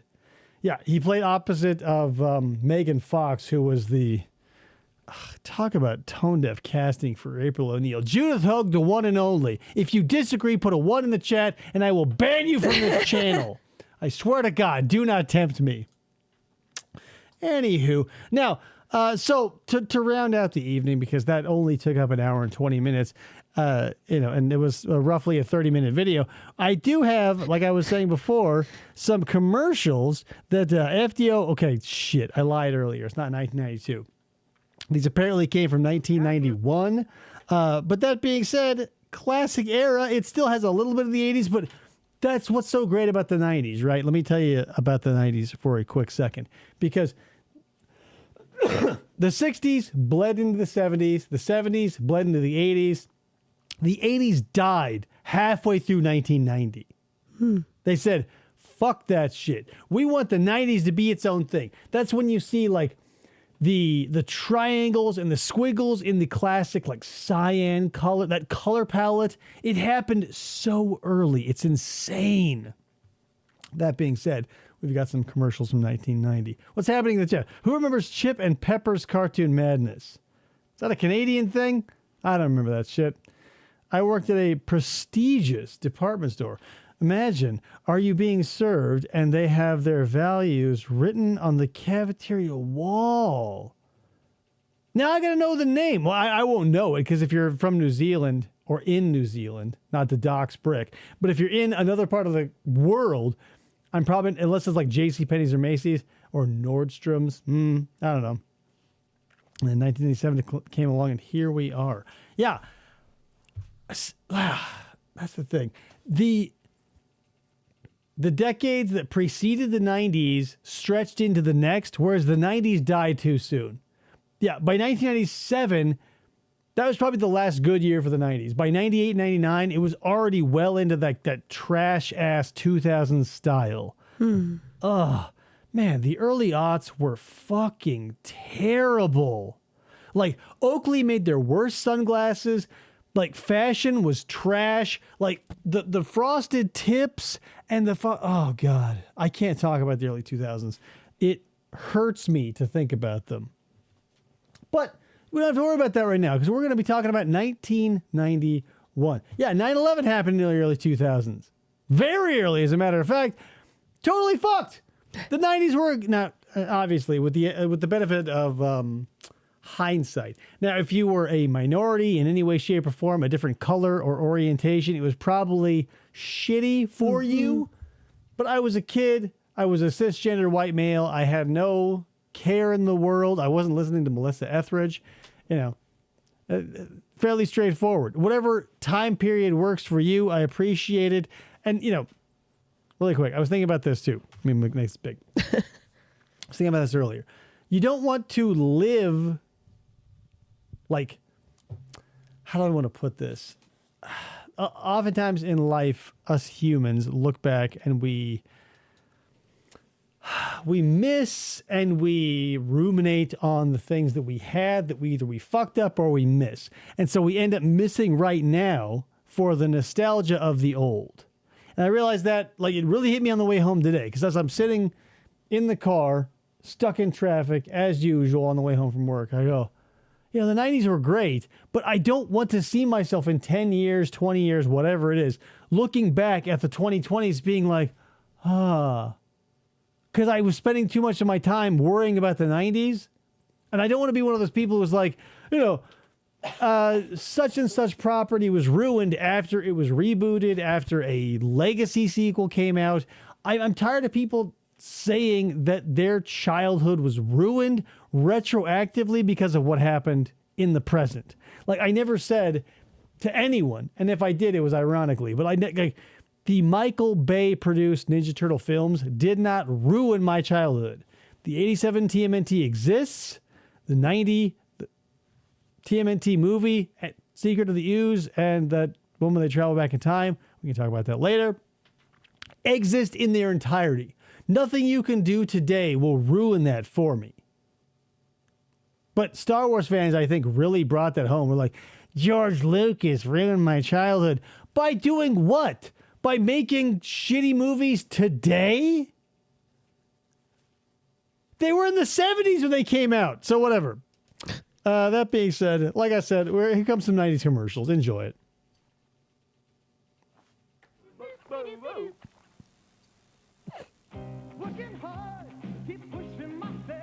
It's so quiet. Really quick, I want to make sure the volume is all the way up because sometimes it isn't. Yeah, it is. All right, here we go. They're great, right? Yeah, bingo, I knew it. What was that? One of the cavemen from the Geico commercials as a pitcher. Nick Kroll. Winners work hard and they eat smart. Like Frosted Flakes is part of a complete breakfast because the tiger's not just on the box. Yeah, do a couple of things. Load up on carbs, get yourself a mullet, and by 2008, you'll be morbidly obese with metabolic syndrome. They're great. Kellogg's Frosted Flakes. They're great. You guys ever see what the Tony the Tiger dude, like the voice actor, looked like? He came on Sally Jesse Raphael once. Now, of course, Ryan Maxwell had lunch with him one day. But like when I first saw him, he's like this decrepit old man with like a pencil thin. He looked like Cesar Romero as the Joker without the makeup. Shock of white hair, skinny old dude. They're great. Thanks for the lunch, Ryan Maxwell. Find your parents that Tuesday is Kids Night at Pizza Hut. Try magic. Where did that go? Wow! And if that doesn't work... I'm in a place where I don't know where I am. Yeah, well, I look at him when I saw him in the 90s. That's what he looked like in the 60s, probably. And great. Guys, I just looked at a picture of him when he was very young. Thorough Ravencroft. Movie hero, he's the Rocketeer. Oh, the And now at Pizza Rocketeer. Hut, you can get a Rocketeer Kids Pizza Pack with a single brawl topping at the versatile pan Hut. pizza, a Rocketeer cup and helmet, and a Rocketeer glider. All for $2.99 and only at Pizza Hut. I like it. I gave zero shits about the Rocketeer. Kid is 13, going on 130.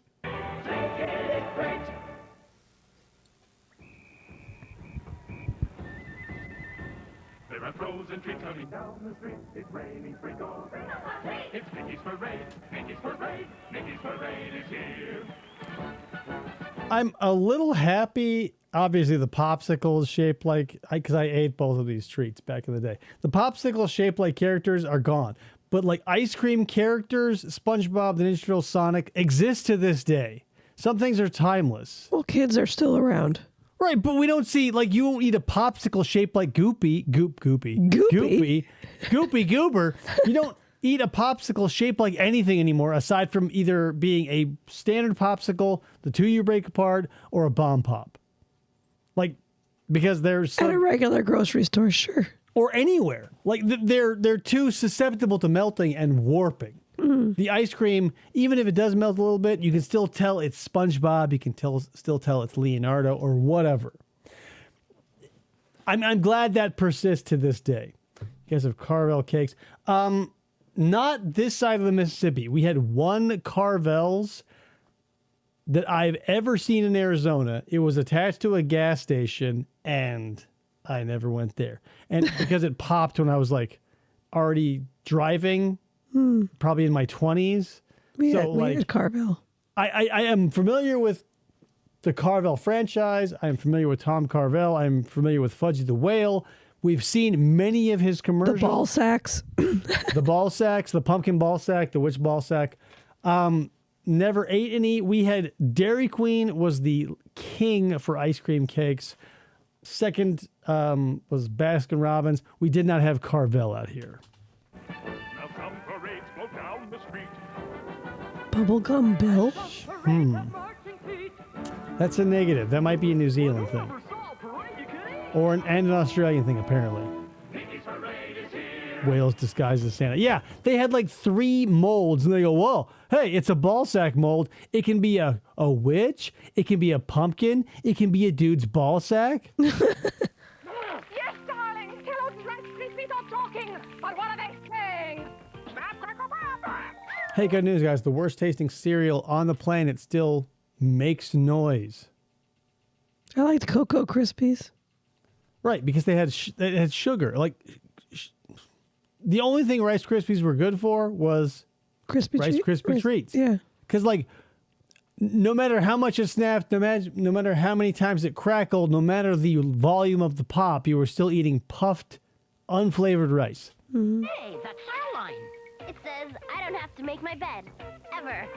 They say never let your mom cut your hair.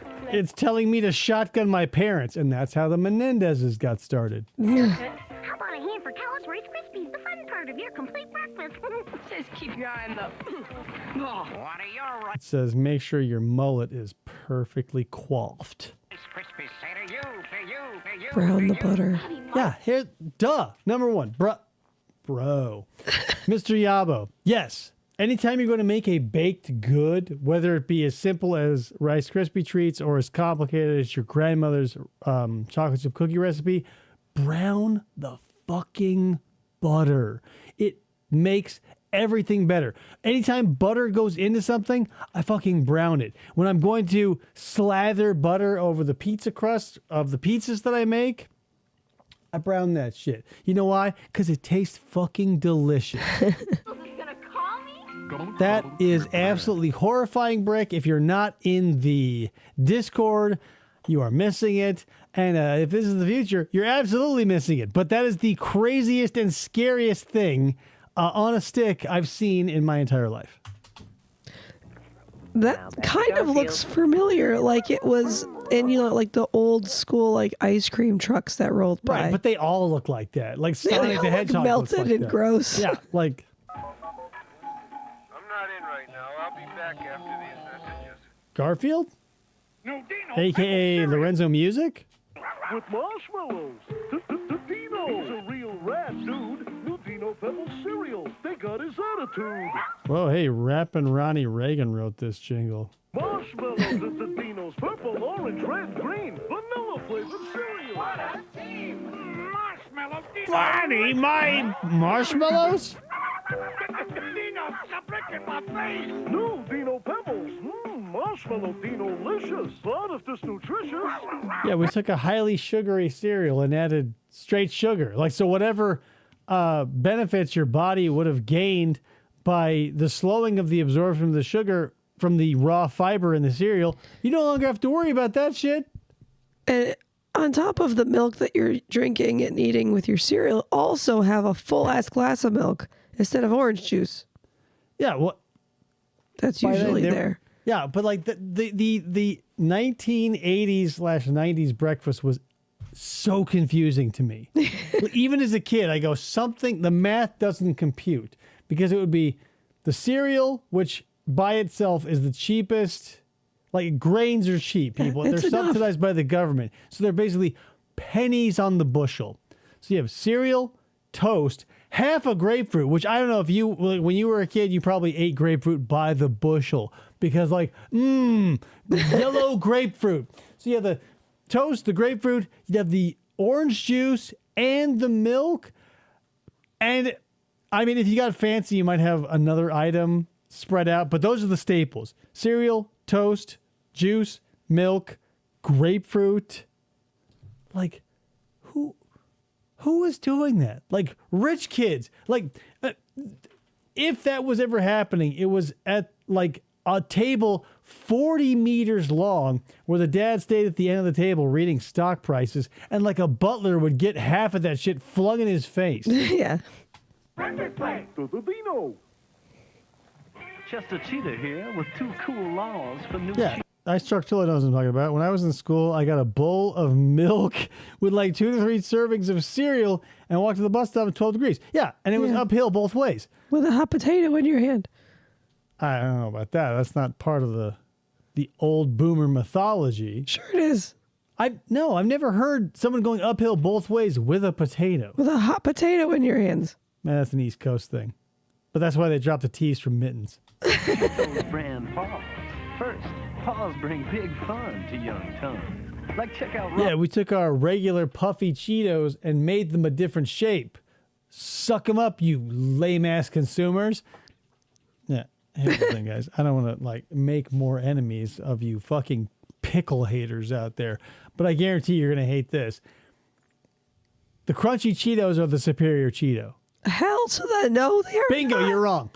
But I like pickles. Like cheese, like the Cheeto balls, the Cheeto puffs, the Cheeto 3Ds, the king, the crown prince of the Cheetos lineage will be the crunchy ones.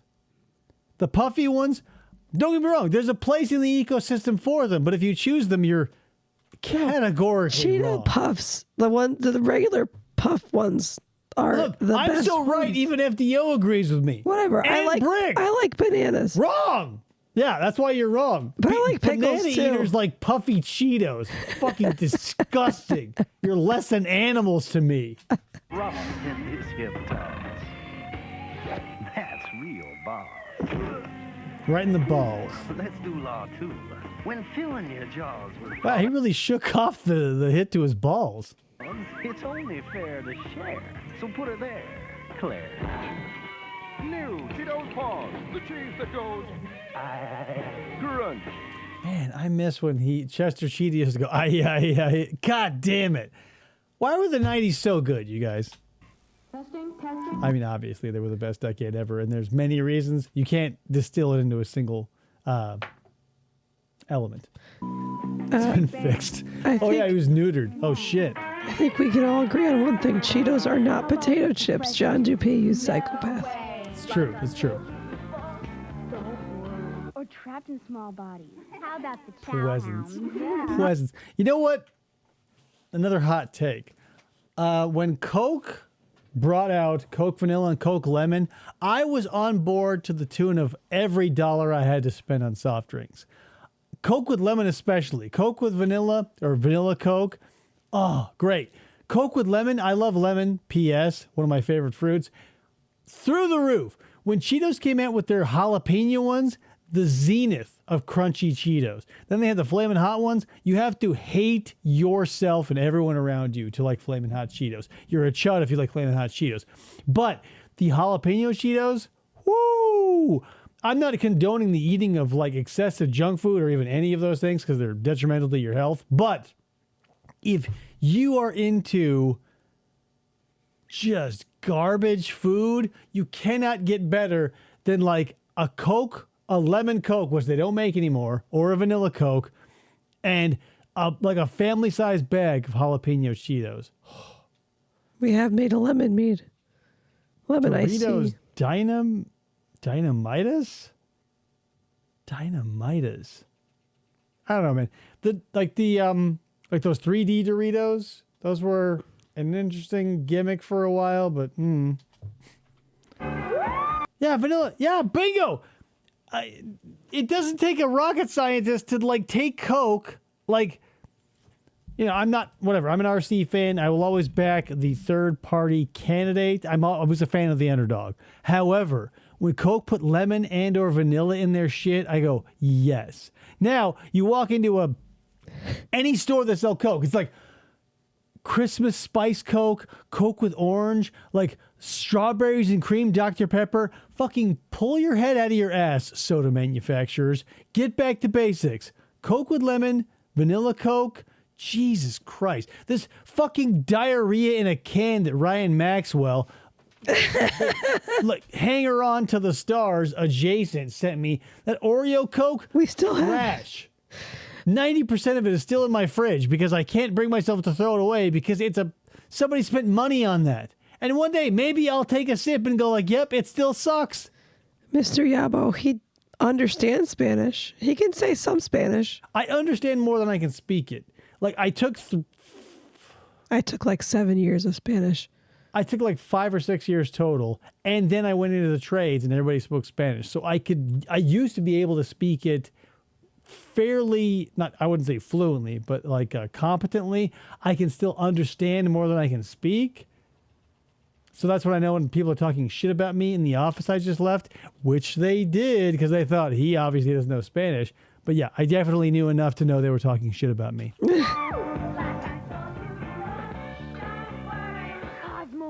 They pronounce dinamitas. Dinamitas. Dynamite. Cheetos, Doritos, dinamitas. I am not fluent at all, Ryan. I can't even roll my R's. I was so embedded in the Hispanic community. I could make super racist jokes as a construction worker and no one would kick my ass. I would say like, because we'd all be sitting around eating like, like flame roasted cactus and peppers and shit, like eating tacos or whatever. I would say, oh, look, a Mexican napkin, and I'd hold up a flour tortilla and I'd dab all the shit off my face and then I'd eat it. And everybody would laugh. Because that's the thing. If you mean it with malice, it's racist. If you like point out other people's foibles, whether culturally or personally, you're just being like, I don't know. Yeah, guys rib each other. I would go Mexican napkin. I would dab my mouth with a flour tortilla. I would smear beans and stuff all over my face. Like hum deliciosa. You know, I'm not a racist, but I do like a good joke. Prick, I don't want to clean up vomit.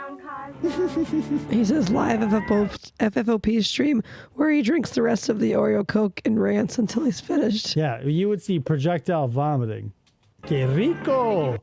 Un tío rico, my rich uncle. Out here in Arizona, there's like a money lending place. I don't know if they still exist, but it was El Tío Rico, the rich uncle. Like, he's still going to charge you 17 to 28% interest because he's not really your uncle. Thank you very much.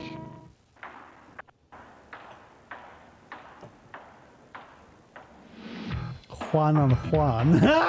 Drop a Juan in the chat if you like that joke. And start something cool with the hot taste of Kellogg's Pop-Tarts. Hell to the yeah. Hey, baby, check Don't this put that out. shit in the and she's toaster. like, fuck you, bitch. I'm a toaster strudel hoe. No, just don't bother. Look at that shit. It's the taste of real fruit. It's not real fruit, but it tastes like real fruit if you divorce yourself from ever eating real fruit. Strawberry unfrosted Pop-Tarts. Yes. Yes. To Take the crust off around the whole thing, and I used to eat the pieces last. Yeah, you would eat them. I don't fucking bite it in there like that. Yeah, you would eat it like a rat. You would nibble on all the edges and leave the crusty center. No, I would take the border off and eat the middle and then eat the crust last. So the opposite of your Three Musketeers yes. strategy. Yes. Fucking crazy. Kellogg's Pop-Tarts? So are they okay being trapped in like a pop art dimension, like an Andy Warhol dimension, without their beloved Pop-Tarts? Because they left those in reality. This looks like an digital commercial. How can you find all Yeah, new Ninja bitch. action on your TV? Set it to the turtle frequency, dude. Dude. Ninja Turtle. Here we come. Next on Kids TV. Jam napalm squirting out. Are Jack and Grandpa getting divorced? Your grandfather and I will solve this like two reasonable adults. By facing an unknown third-party viewer, which no one would ever do in real life. An Odd Couple on Family Man, Monday. And now back Who's to the jammy bastard? and Friends. They all look like characters from Doug and Yes. Pepper Ann if they existed in the same universe, which I'm pretty sure they do. McDonald's is proud to present When I Grow Up, I want to be a physical therapist. As a little girl, I always loved sports, so I wanted to do something that brought sports into my career. Plus, I had a thing for ankles. Now, I'm a physical therapist, and I help athletes Honk. recover Touch from injuries butts. and help prevent future That's ones. Mary Lou Retton. Wait, what's wrong with her knee or ankle? Look at that dude's glorious mullet. It's a baby mullet, but it's still a mullet. When professional athletes come in with huge, swollen joints, we put Huge, swollen joints. You know what I'm talking about? You guys know I often call penises joints. some very Yes, it's serious Fido exercises Dido. until they're Yes. better. And then what's fun is you go Fido down to the Dido, yeah, arena yeah. and you see them jumping on these legs. A week before, they were just hobbling on. If you want to become a physical therapist, Not as popular as The Simpsons. Bart Simpson saying "Don't have a cow man" made Fido Dido eat shit. you need to learn It's how the separated by joints 2 and the decades. muscles work, how the body works. But mostly, you need to love being around people. Your enthusiasm towards your school. They look like they're all strapped into prototype Ed 209 machines. Yeah, and she sounds so make the biggest difference to your future patients and enthusiastic. All these people are experiencing total recall. career. Like a seat on a ride. Yeah, these are all just repurposed, like Magic Mountain rides.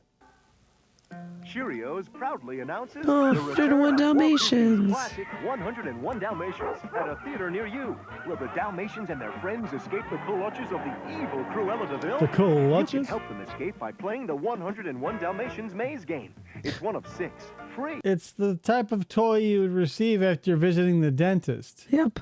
and only inside special boxes of Cheerios, Honey Nut Cheerios, and Apple Cinnamon Cheerios. Part of your complete breakfast. They're doggone good, and they've been spotted at stores everywhere.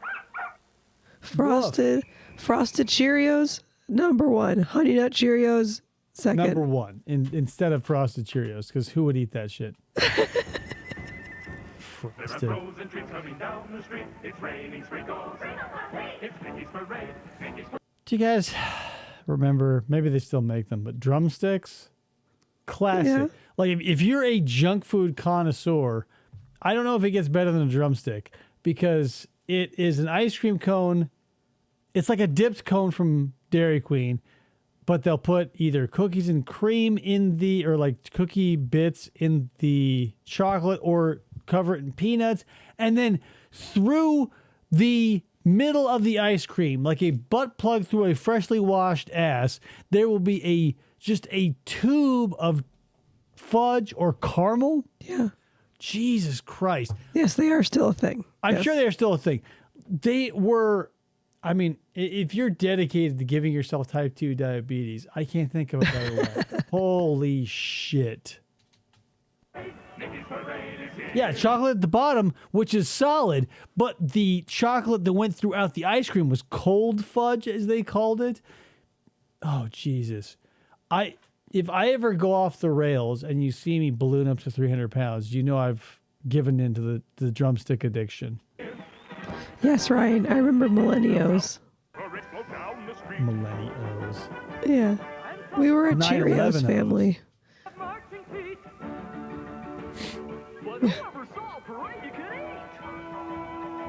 My cereal has a message that says, ooh.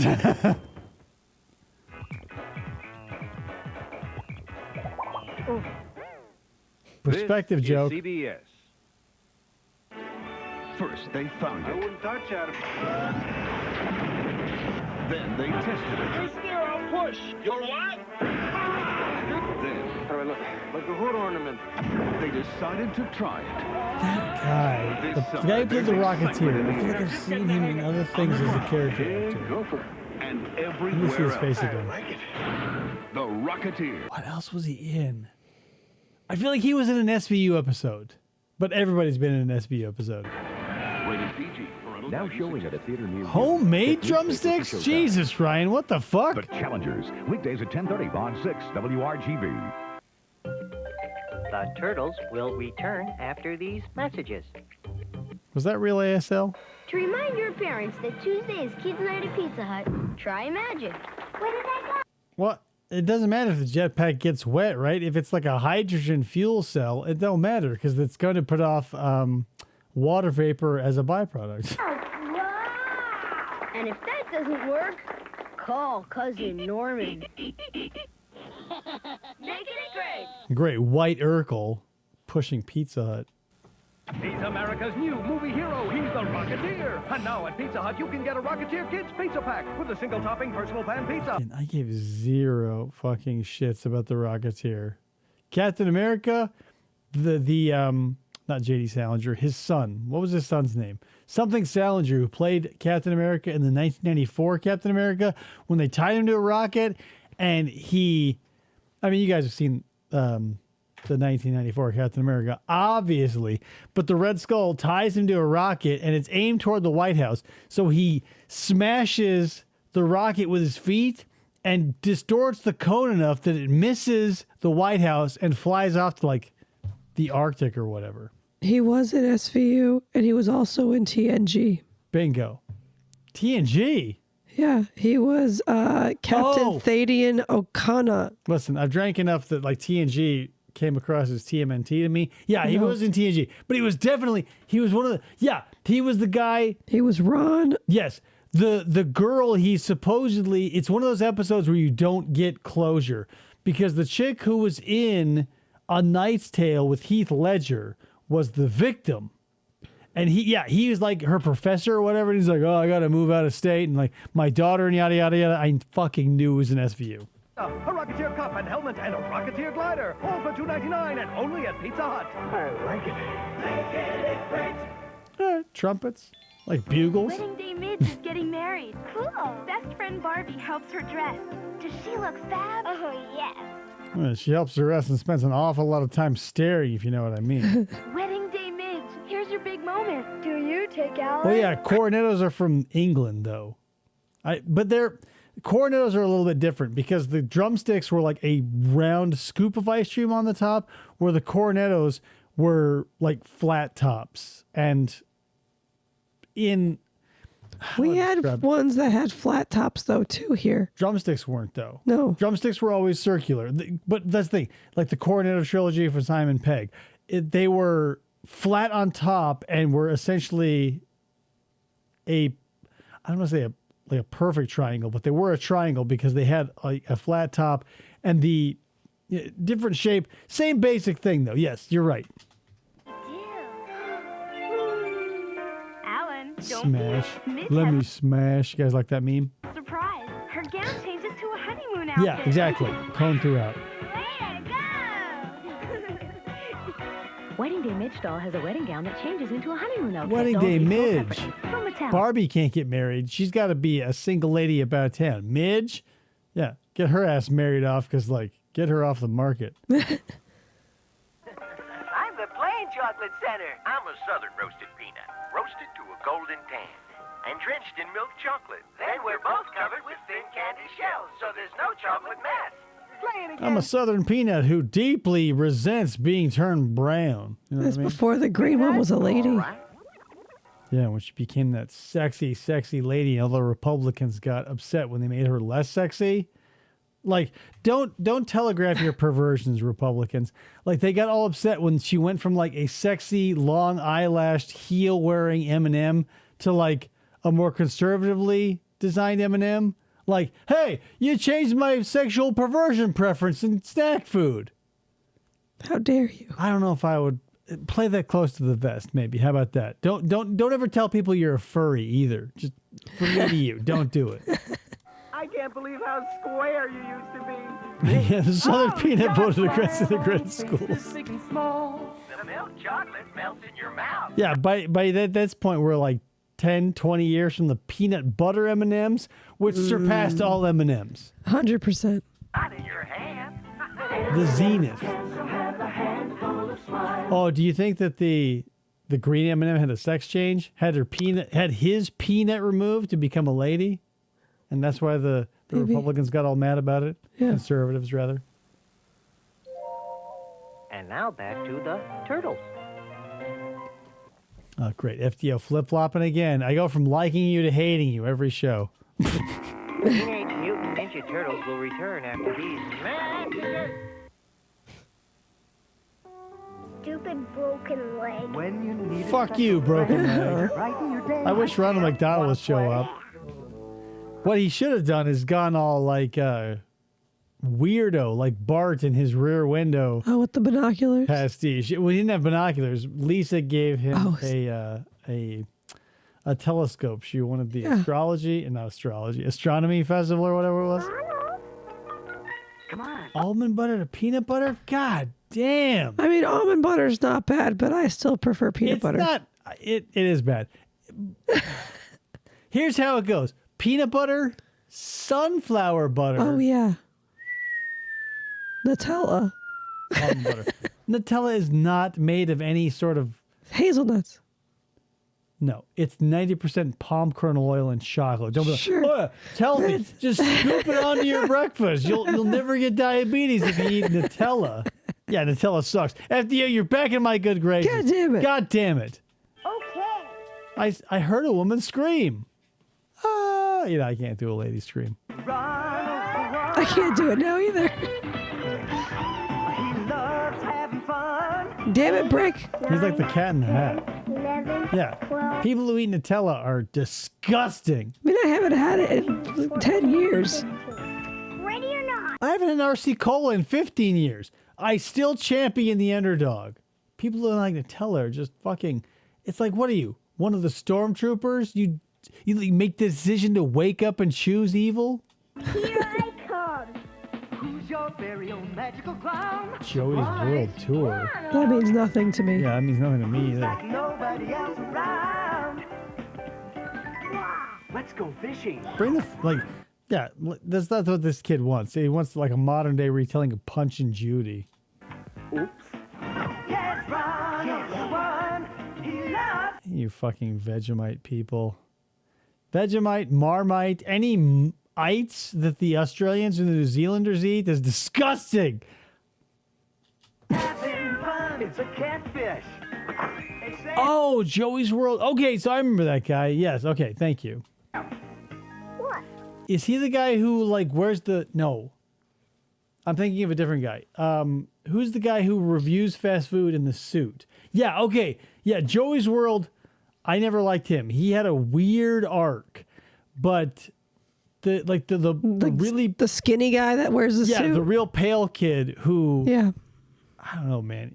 He looks like a vampire from The Strain. Chow time. Oh, yeah, Report of the Week. Who drew that? Yeah. My friend. Yeah, the only person who signed your cast was Ronald McDonald. You have no friends. You want some McNugs? Battling evil with his I watched a little puppet show about how to make these. You want to learn about it? mighty crossbow, Robin Hood, Prince of Thieves. We're under attack! The evil sheriff of Nottingham stole our weapon! Okay, really quick. Damn it. So there was a movie... shit, and the name escapes me. I feel like it came out about the same time as Robin Hood, Prince of Thieves with Kevin Costner. It was a Gina Davis movie that really tanked. She was like a pirate. Rob Roy, maybe? It felt like an Armageddon Deep Impact situation. Oh, Cutthroat Island. Okay, thank you. Yeah, with Gina Davis, like 1995. There was a 15 or 20 year period where studios were battling it out for essentially the same fucking movie. Dante's Peak and some other volcano movie, Armageddon, Deep Impact, Cutthroat Island, and Robin Hood felt very similar. Yeah, she was a smelly pirate hooker. I would believe that. Yeah, I believe it was terrible. But they did make an NES game based on it, but that doesn't say much because they made one based on Hudson Hawk, and I mean, you guys know. Yeah, Volcano. Yeah, Volcano. Dante's Peak versus Volcano. I watched Dante's Peak. I did not watch Volcano. It's Robin Hood and Will Scott!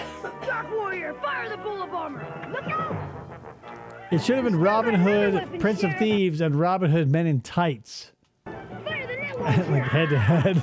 The forest is safe again, for now. Like when Blinken is like feeling up that that blind guy Playboy when he was like sitting on, like he didn't realize the house was hauled away, even though he should have been ripped off that toilet because they moved it laterally. I mean, you guys saw that movie. Robin Hood, Prince of Thieves. Figures and accessories each sold separately. I was so, not for nothing. 2 points in my life, I was very frustrated, let's call it. At most frustrated, at least disappointed. When The Life of Brian, like the scene in Life of Brian where all those horny nuns were talking about like having sex and being spanked, and that didn't happen. I was like, God damn it. But also in Robin Hood Men in Tights, where like the key goes into her chastity belt and then they start calling for a locksmith. Yeah, the Holy Grail. Holy Grail and Prince, or not Prince of Thieves, but again, yeah. Fell out of my head again. Robin Hood, Men in Tights. I go, it wasn't Life, not Life of Brian. Life of Brian also had, we won't get into it later, but yeah, Holy Grail and Men in Tights. I was like, God damn it, cock blocked. One movie that didn't let me down, Repossessed. When Leslie Nielsen is talking about his experience in front of that class, and he tells that girl who has like a super short dress, he goes, because he's playing a priest, he goes, pull down your dress, because he doesn't want to see, like a Sharon Stone situation happening. And she yanks her tits out. I go, yes, that's what I'm talking about. This dude is a hunking chunk of easy chewing bubble-yum bubblegum. And this is Reggie, a land-roving turtle from the islands of Galapagos. Another hot take. Bubblicious, trash. Bubble Yum, king. Both are big, but only one is soft. Big soft chunk bubble-yum keeps it popping. This is a chunk of super soft bubblegum bubblegum. This is Whoa, it's a young Leo. something too. In 40 years, he will be dating people the age he is now. Yikes. Pumping boombox. Both are known Jiminy for Curse and True Lies? Okay, yeah. But on the Yum is the You like both? I will fight you, fucking ice truck. Here's the problem. I mean, personally, whatever. I won't fight you because, you do you. But Bubble Yum had a better flavor, and it did not have so much sugar that it actually caused an active toothache as I chewed it. Bubblicious had a more of a variety, rather, of flavors. But Bubble Yum, I don't know. I'm gonna say, again, I'm the fan of the underdog, and Bubblicious felt like the winner of the day overall.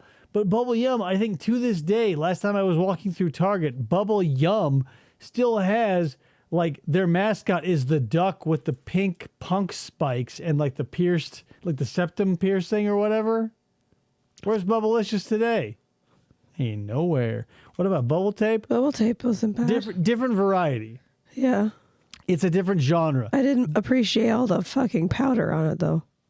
But that kept it from sticking, the cornstarch. Bubble Tape was... I don't know if there's anything else like Bubble Tape. Bubble Tape was its own thing. It did not compete with either. It was 6 feet of bubble gum for you, not them. Because back in the 90s, we were very concerned about adults approving of our foodstuffs and our junk food. Look at Apple Jacks. Let's say it doesn't taste like apples. Fuck you, Mom. Eat my ass. We're going to eat Apple Jacks and we're going to chew Bubble Tape. That's what Bubble Tape, whenever I thought of Bubble Tape, comparing it would be to Big League Chew. If anything else. I would say they're two different things because Big League Chew and Bubble Tape fit different scenarios. We don't have to get into it. You guys possibly lived through it. Apple Jacks and Fruit Loops both sucked. Oh. I'll agree with you on the Fruit Loops. However, up. Apple Jacks, I will fight you over. I love Fruit Loops. Fuck I Fruit liked Loops. both of them, but I liked Fruit Loops Fruit Loops better. was like Trix.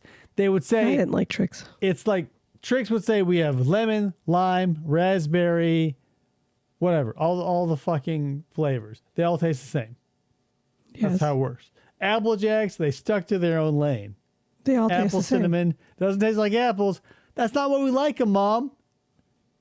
Putting out your dried ass fucking whatever.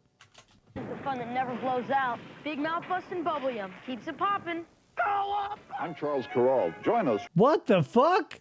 for unique glimpses into life, sports, music, art, Kawa, I'm Charles Carroll. the breaking news, and much more this Sunday morning. Sunday morning. Here's why Apple Jacks is better.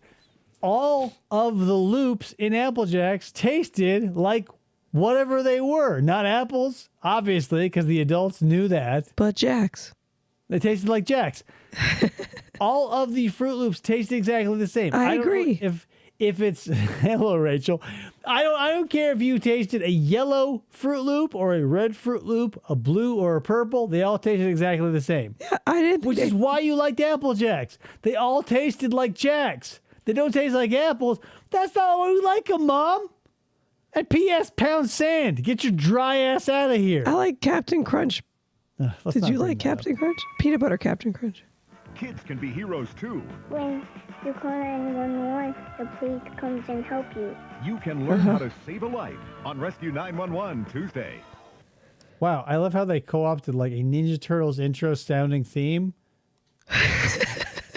You too can be a Ninja Turtle if your mom starts choking on Fruit Loops. She should be choking on Applejack. Now back to Turtles. Turtles will return after these messages. Huh? Turtles. Battling evil with his mighty crossbow. Robin Hood, Prince of Thieves. They have a new one on Amazon. I have multiple copies of the 87. This is all 10 seasons. I've got all 10 seasons in a Ninja Turtle van right down there, in addition to all of the seasons that were released one at a time.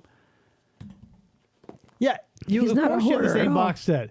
The new one I feel like is just an updated version of this, like the artwork rather. Because what are you gonna do? You can't, like when the 1990 TMNT was released on Blu-ray, and we got like a really good scan of the original negatives, and you can see it's obviously Micky having the existential crisis over Splinter, not Raph.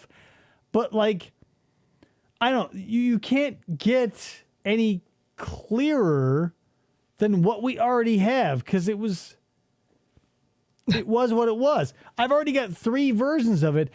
Do I feel tempted about buying the new set that was re-released? Yes. Am I gonna buy it? Maybe. Rachel, yes. I caught the plague from David. I caught it from our son, so don't blame me. Dark Warrior, fire the bullet bomber! Look out! We still got another weapon, Sheriff. Fire the net launcher. The forest is safe. Yeah, FDO, you're right. Look, when they release a multi-disc collection, they always do it in the cheapest way possible. I find the same issue with the Ninja Turtles, the 87 cartoon, that I do with Have Gun Will Travel. They like stack them, and it's a fucking... DVDs are incredibly cheap to produce. Plastic is essentially free. Fix that shit. I pushed the wrong button. Again, for now.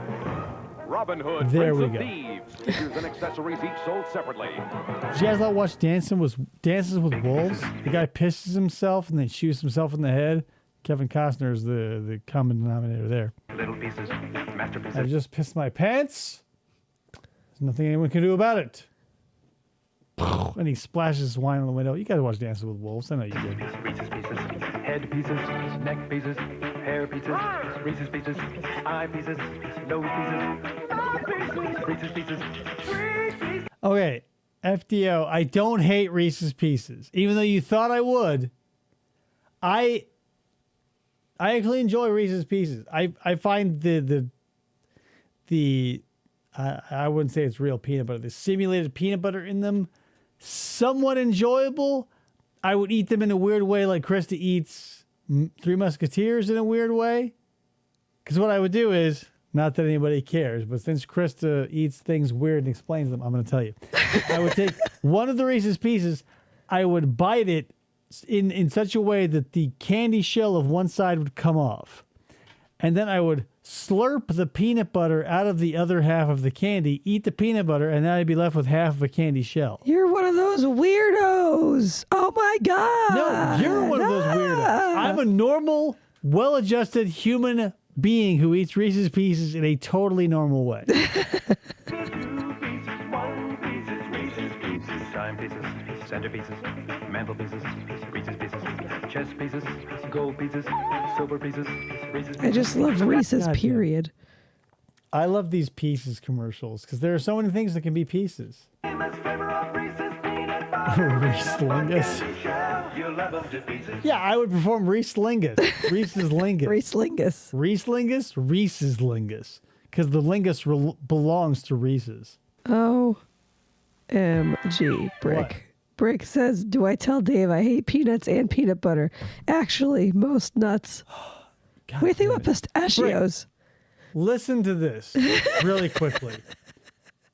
Dip your Peanuts pickle are in not peanut butter. nuts, they're legumes, first of all. And how the fuck do you... I don't get it. Like, are you one of those kids who whose throat swells up if you even look at a peanut? Like, I can't think of a more savory, salty, sweet treat than peanut butter in itself. Really quick, just tell me, have you tried, God damn it, sunflower butter, sunflower seeds mashed up just like peanut butter? If not, please do and report back. And if you don't like that, you're banned. I can't, you're banned. There's no other way around it. Do you like seeds? Yeah, you may not like beans or nuts. What you think they're legumes. I think Lori Loughlin taught us that in fucking Third Rock from the Sun when she was dating Dick, aka John Lithgow.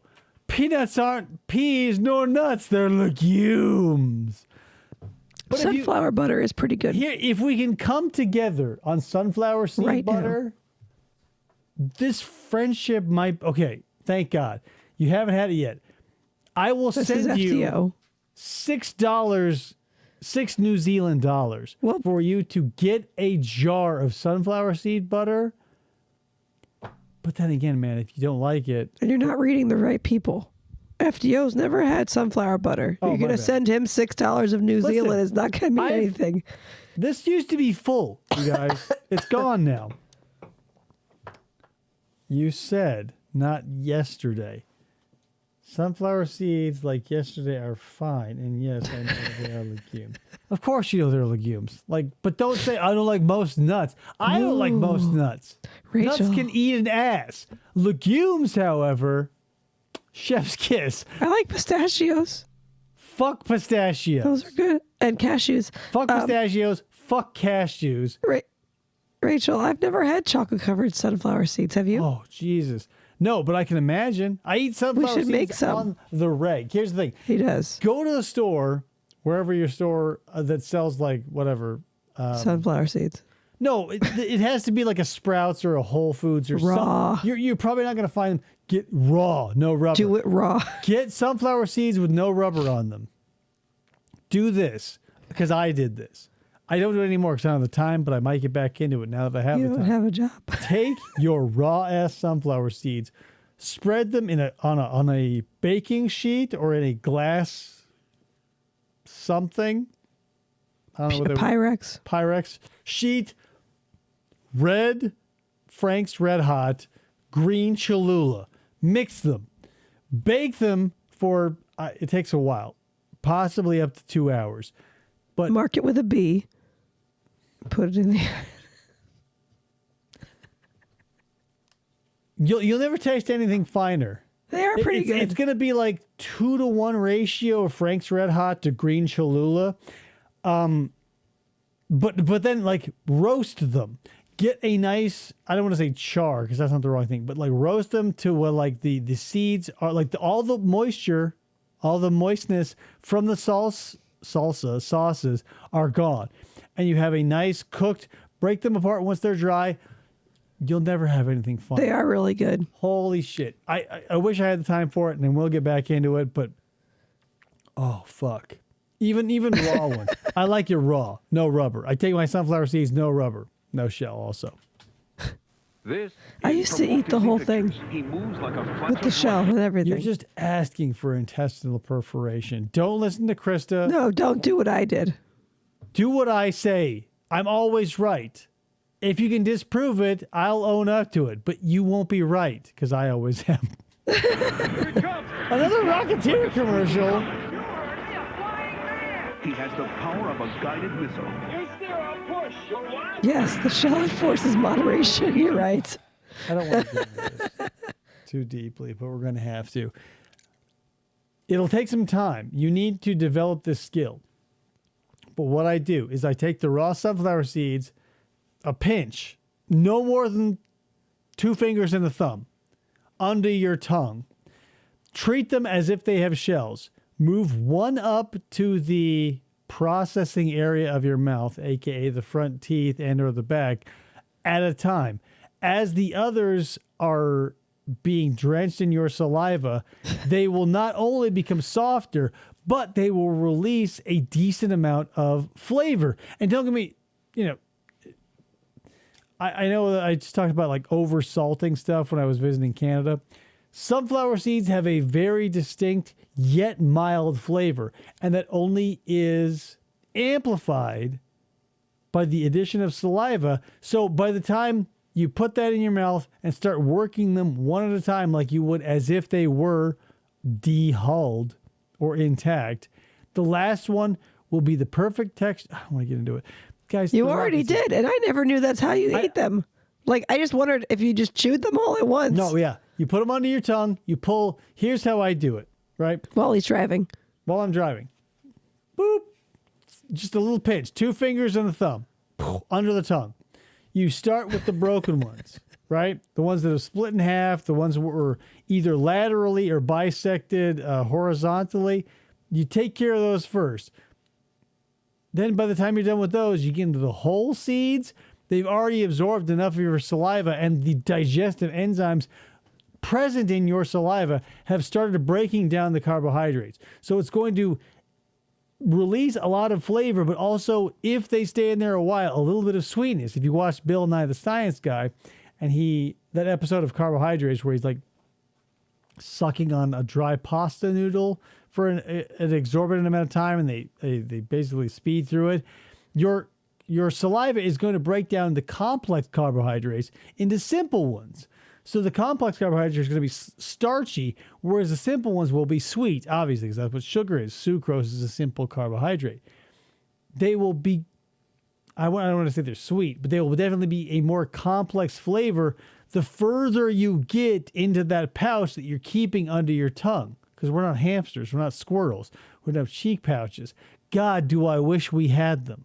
I also wish we had like shark teeth that replenish themselves after the old ones are broken. I don't want to get into it. We've talked about it with paleontologists on this show. Do what I do. It'll help you. That's all I can say. His newest hero. Go get him, kid. And this summer, he's on an adventure you'll never forget. The Rocketeer. Whole lawless and meat on the bone, I will agree with you. However, you need to know... you need to exercise, what would the word be? I don't want to say patience, but you need to exercise restraint. Work with the broken ones, eat those really quick, get them out of there, but let your saliva and the digestive enzymes naturally produce it. God damn, I've talked about this too much. Let's talk about the Rocketeer a little more. I didn't like the Rocketeer. Oh, I think mine's going to be coming out soon too, FTO. Amazon Prime. He just got charged for Amazon Prime after he said not to renew it.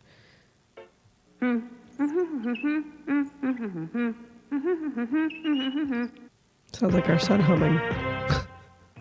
Well, I can't decide. Should we have the pizza with the marshmallows or the pizza with chili peppers? Come on, Michelangelo, you're letting all the cold air out. P.S. Do you always go with the chili peppers? Like, this is no brainer, Mike. Wastes electricity. Electricity doesn't Why is appear there in the shit in wall his outlet by face? magic. It takes natural resources to make electricity. Think with the door closed, then get what you I know I've talked about it before, but now I want it again.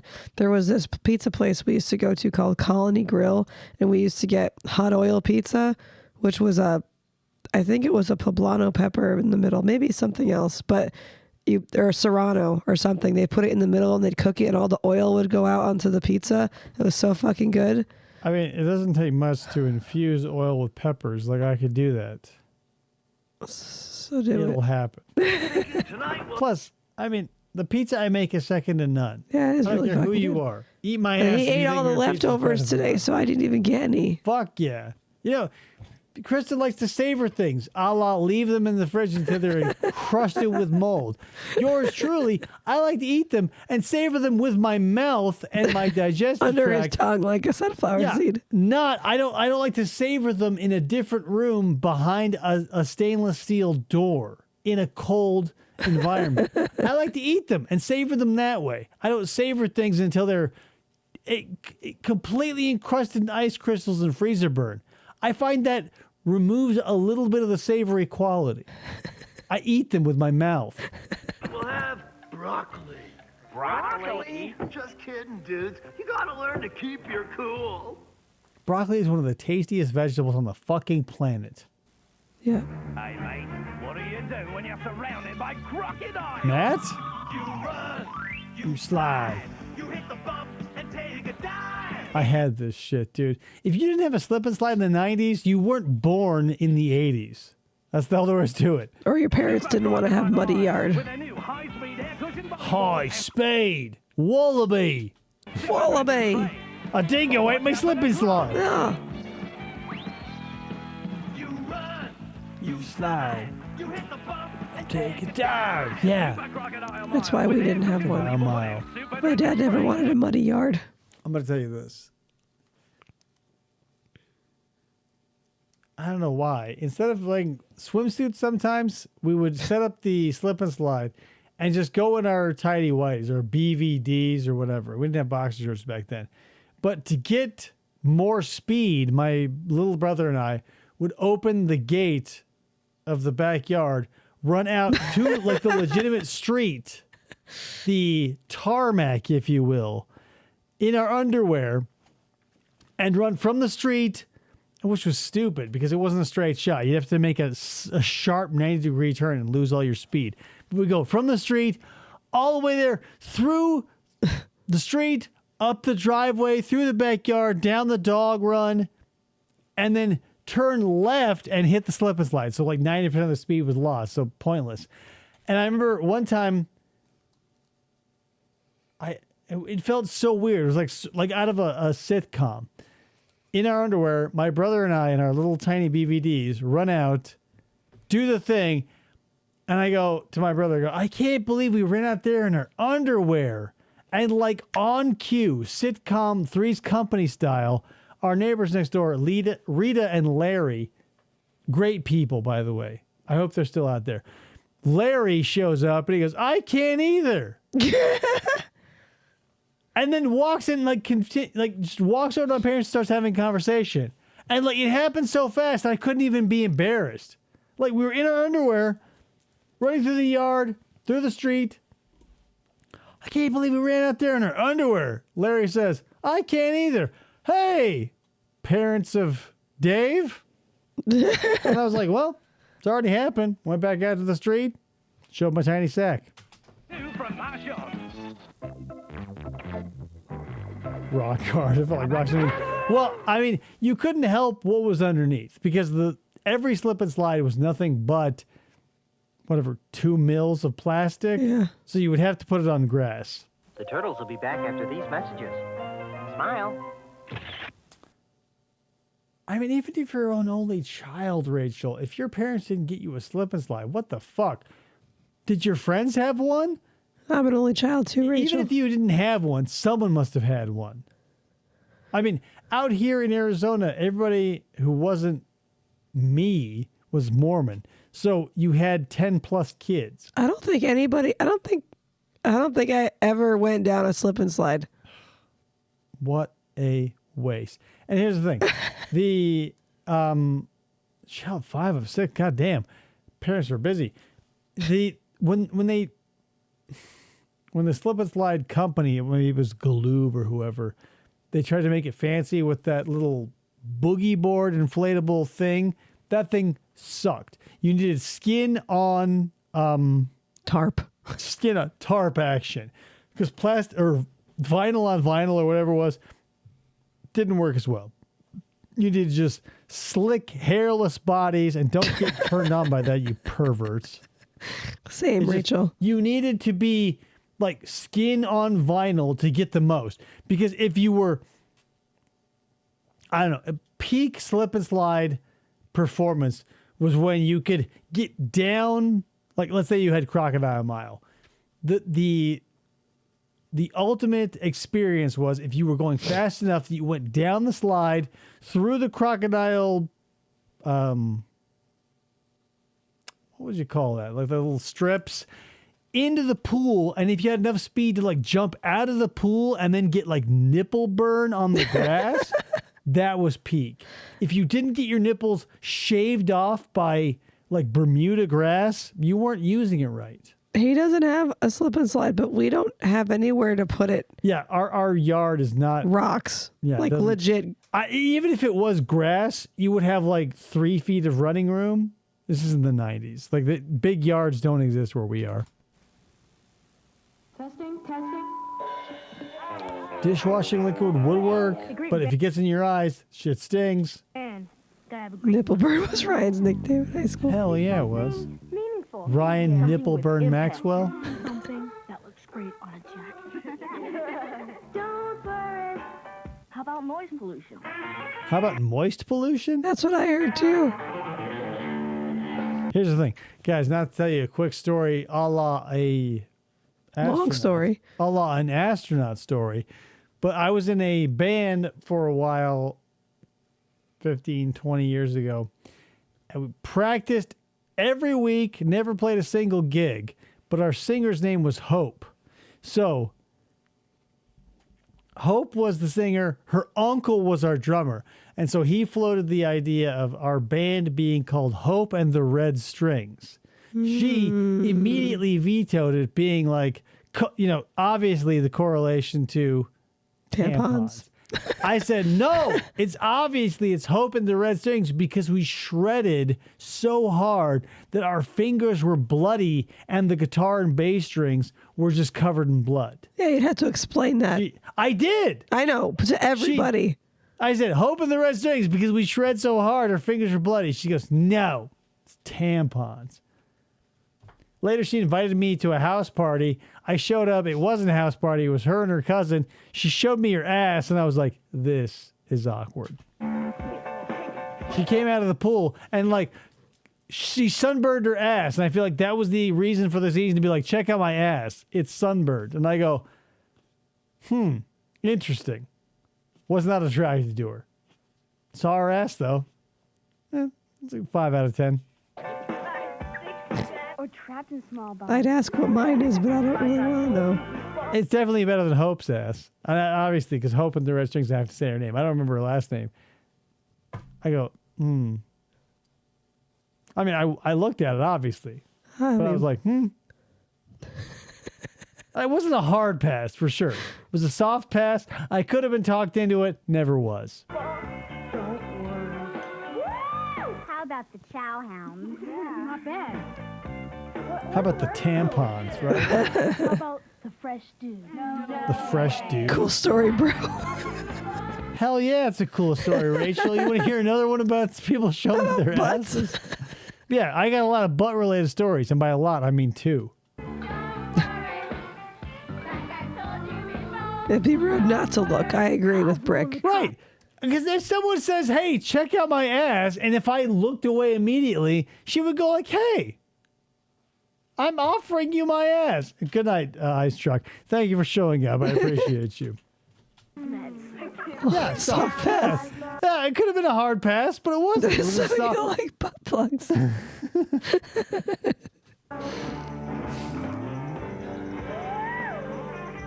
Soft pass on the interaction with the ass, but I did look.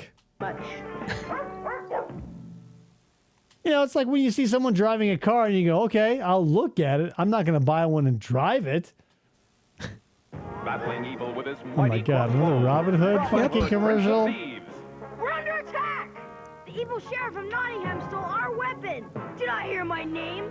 No. It's Robin Hood and Will Scott. Your name isn't the Sheriff of Nottingham. Your name is whatever it was. Whatever your real name is. Look out! Yeah, it was sunburnt. I could have left the mark, Oh, but yeah. like, dude.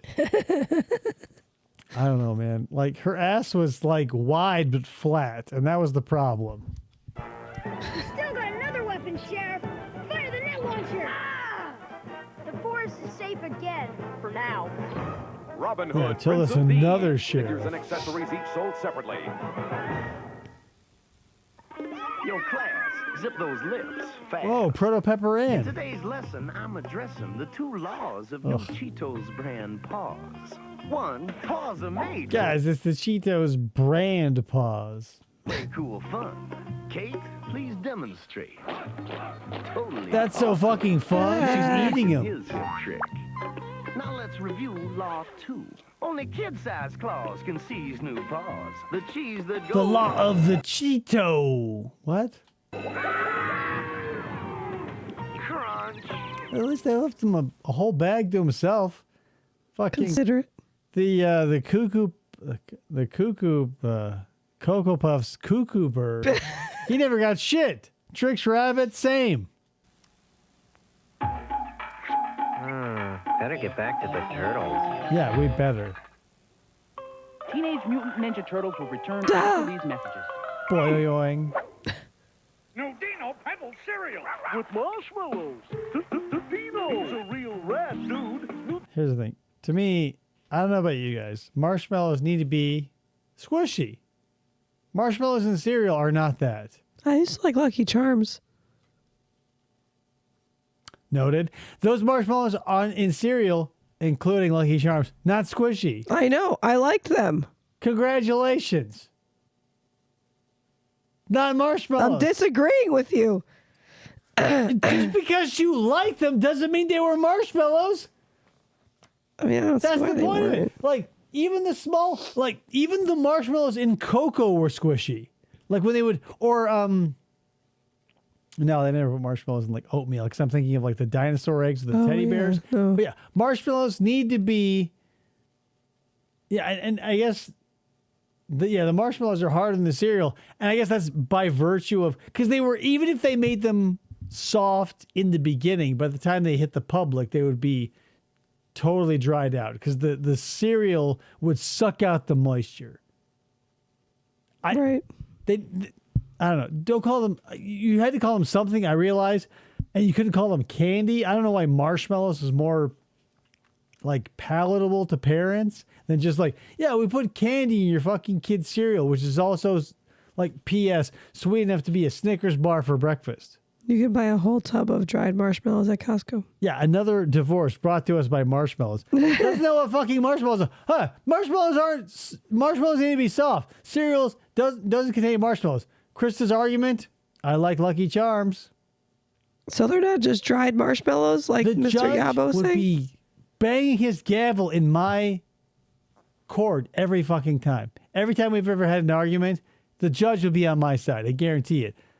Krista would go, I liked Lucky Charms. My court case, cereal marshmallows aren't marshmallows. Krista's defense, I like Lucky Charms.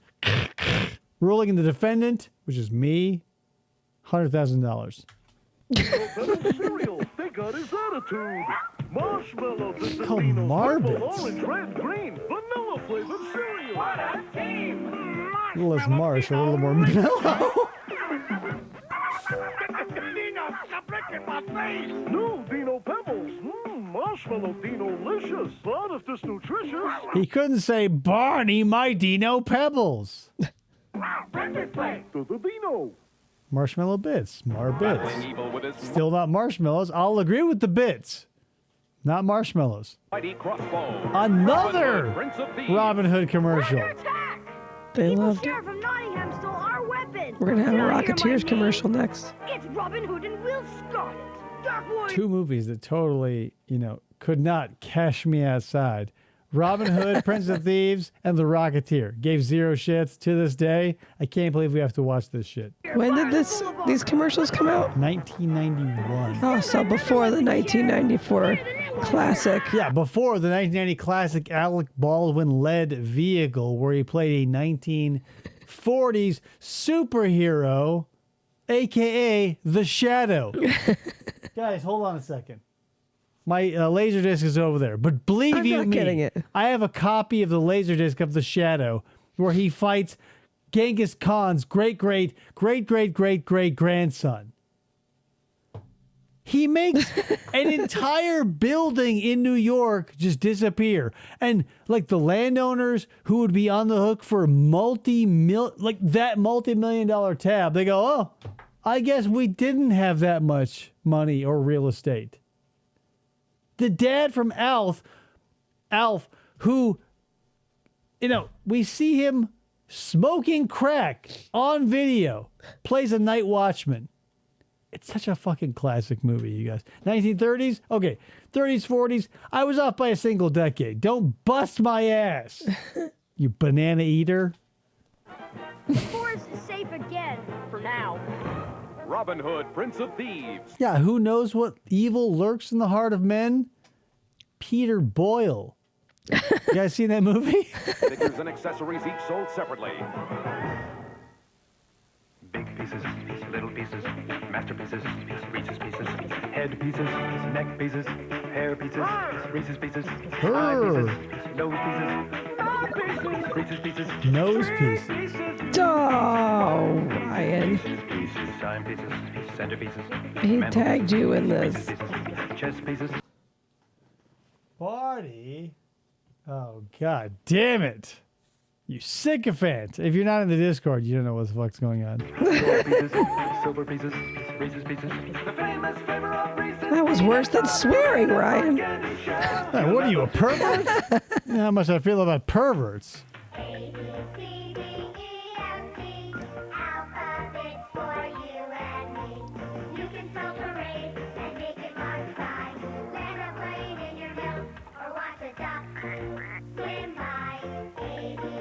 I literally never spent the time, nor even accidentally, spell the word eating alphabets. I've never had them. There you go. If they had marshmallows, you'd probably like them. Probably. But they are marshmallows. Right. It was alphabets were like Lucky Charms minus the mellows. Did they? Well, so were they sweeter than Cheerios? Because they look just like Cheerios, but letters. They were as sweet as the Lucky Charms pieces, less sweet than your beloved bastard cereals, Frosted Cheerios. I love the Frosted Cheerios. They were sweet. Right. So if you would listen to what I said, they were sweeter than the Lucky Charms pieces, but less sweet than. I never made any accusations toward the sweetness level of Mittens. Right, you're right. You could eat, however, eat alphabets while listening to Alphaville. Watching the movie that is, Alphaville. but I will take your word for it. It must be a Canadian thing. Here's the thing, guys. I'm going to tell you a quick story. An I used to astronaut mix them, FDO. type story. So, not to get too inside baseball, Mr. Yabo here, aka Half Native, just printed me out a gimmicky. It can't go on my car, but a license plate says FFOP Radio with a flamingo on it, and he wrote tchotchke out in the Discord in a direct message to me, so you would not know. So since she is number one, half native, and two, Canadian, I go, oh, I'd never seen tchotchke written out ever. I thought it started with a CH. So I said to him, yeah, there it is. So I said, is that license plate in your native tongue? Because he makes a point, he made a point to say he is studying and is fluent in the language of his native people. So I, like an idiot, said, that must be license plate in your mother tongue. And he goes, no. That's how you spell tchotchke. That's not, no, he said, like, it's like a a collectible, a thing that sits on your desk and collects dust. And so, yeah, I felt like a racist asshole for a little bit, but I knew he was cool with it. I didn't know how to say it without feeling racist, but I did. Tchotchke. It starts with a T. It sounds like it starts with a CH. And when, I'm not a young man, but I'm not super old to collect tchotchkes enough to know what it spelled like. I mean, I'm younger than you, and I knew how it Yeah, was but you're a spelled. weirdo. Look at how you eat Three Musketeers. The people of CBS News, or rather, Connie Chung. See, I get pterodactyl. I'm a paleontologist at heart. Pterodactyl. Yeah, that makes total sense. Puh. Would you like to know what the meaning of pterodactyl is? It means super finger. Pterodactyl. Because a pterodactyl will have, unlike a bat, right? Their 3 fingers will be up in the front, and their pinky is what is extended to make the wing. So the membranous skin-like flap that makes up the wing is from the pinky to the body, as opposed to a bat, which will be all 4 digits. Pterodactyl, super finger. And I know that's your fucking name. That was Ryan's name in high school. Ryan, FDO. FDOB to it. Pterodactyl, super finger. Pneumatic pterodactyl, right? Pneumatic, I get that. I used to work at systems that worked with pressurized air. Pneumatic. Did you know there was a Powerpuff Girls cereal that had Pop Rocks in it? I don't give a fuck about Powerpuff Girls. Sorry, Rachel. Don't give a shit. Yeah, no. Not that I don't give a shit. The Powerpuff Girls were just beyond my time. I think the last cartoon I took into my like pop cultural diet of that era was Billy and Mandy, and only because it was like so absurdist. Powerpuff Girls I watched here and there. Last cereal rather I gave a shit about that related to pop culture was probably the Ninja Turtles and or the Ghostbusters, but probably the Ninja Turtles. And yeah, Rachel, like everything behind David are tchotchkes. Yeah. I don't spell tchotchkes when I'm not 90 years old. I don't call them tchotchkes. I call them collectibles because I'm a millennial. CBS News. Are Jack and Grandpa getting divorced? Your grandfather and I will solve this like 2 reasonable adults. By going to It's an odd therapy. couple on Family Man, Monday. Dr. Joyce Brothers. Now back to Turtles. I can't believe how many commercial breaks there were during the Ninja Turtles.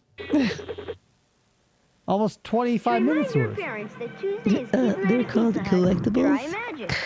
They're called instead of dolls, they were action figures. They're posable, whatever. You get pretty.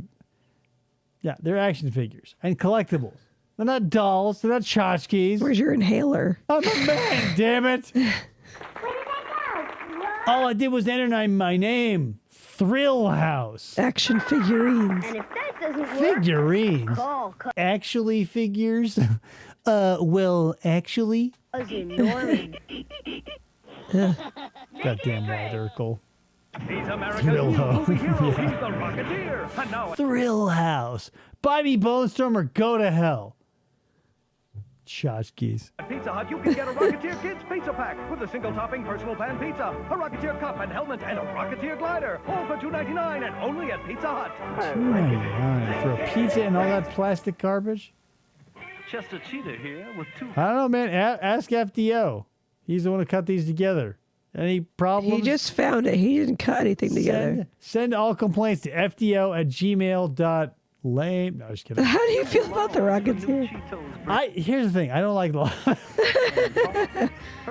paws bring big fun to young tongues. Like check out Ross and his... That's weird. I don't know if I would ever say anything brings big fun to young tongues. Yeah, it's weird. Unless I'm Chris Hansen catching a predator. But he didn't have Riz. You said you would do her in the ass and you would bring big fun for her young tongue. What's going on here, sir? I know who you are, but I'm so confused. Golf cart Matt. That's real boss.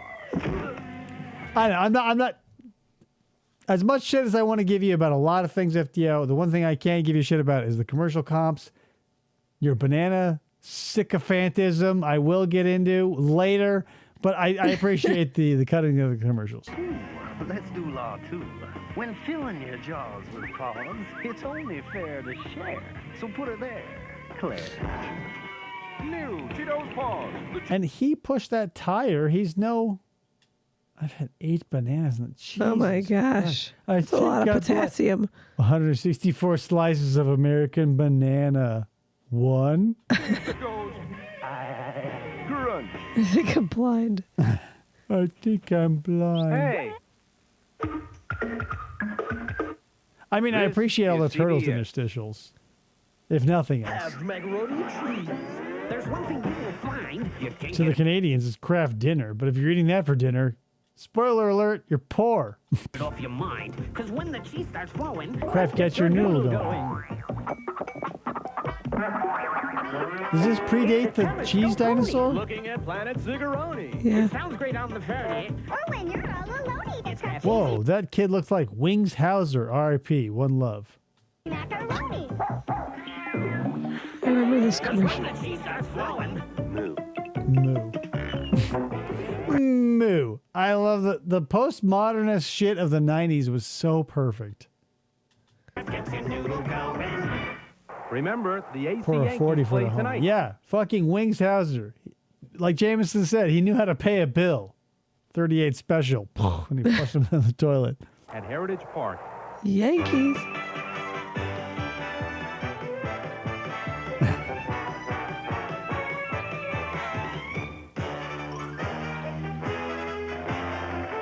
Not to be confused, Doogie Howser at all. One turned into a Nazi to find giant bugs. Guys, you remember when like Doogie Howser turned into a fascist? This is it. We'll hit the high. Oh. See the park. We all know the park by heart.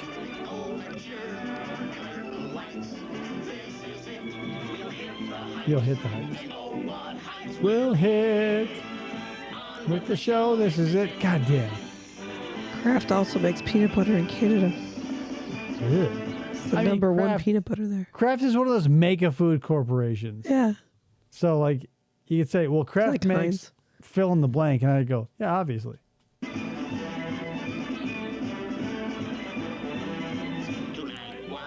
I mean, what movie, Brick? Space Jam? This unlocked a memory. Yeah, no, I've watched, or I rather experienced, I probably heard this song more than I watched this intro more than, yeah. Oh, what Heights will hit? Like the 90s, I don't know, it's cyclical, right? Everything comes back basically on a 20 to 30 year cycle because the 60s were big during the 90s. The 90s are going to be big in the 20-ish 20s because look around you. Jinko is making a comeback. You can buy, this isn't like necessarily a reimagining or reinvigoration, but like Jinko is coming back. However, in downtown Mesa, I was walking down Old Town Mesa with my son, and we walked into a vintage clothing store. Tons of fucking Jinko elephant pant jeans. Oh yeah, the meat market or whatever that place is called. That's a gay bar. No, I would never go into there. That's the without store you that knowing. has all of the Jinko jeans. It is not called the meat market. It's some other thing. It's like a custom, like they do vintage clothing and like the whole front of the shop is like giant sewing machines and like, I don't want to call it a tailor, but it's like garment repair or whatever. But yeah, nothing but members only jackets and Jinko jeans. And I was like, Elliot, look at these. And he's like, Dad, I was born literally 6 years ago. And I go, I understand that. The Bugs Bunny and Tweety Show. But you haven't gotten an ass load yet. No, I haven't gotten an ass load yet. I will possibly if it comes back too strong, but plenty of room in this ass for more Jinkos.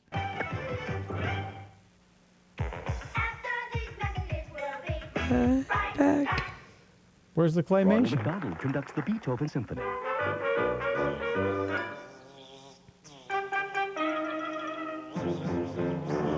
Guys, be nice to the European honeybee. They are one of our most important pollinators. Wasps also, but I get why you'd be scared of those. They can sting you multiple times. Either way, don't fuck with them. They won't fuck with you. Don't be like Kristen, be afraid of literally everything. That is false. When I got stung by bees, I was not bothering any of them. I was sitting in a classroom. You were putting off bad vibes. There's a wasp. God damn it. Now I need to think. I know what a pog is. What's the modern wasp? Someone tell me. Pog is fat ass white girl. Wasp is what? I don't remember.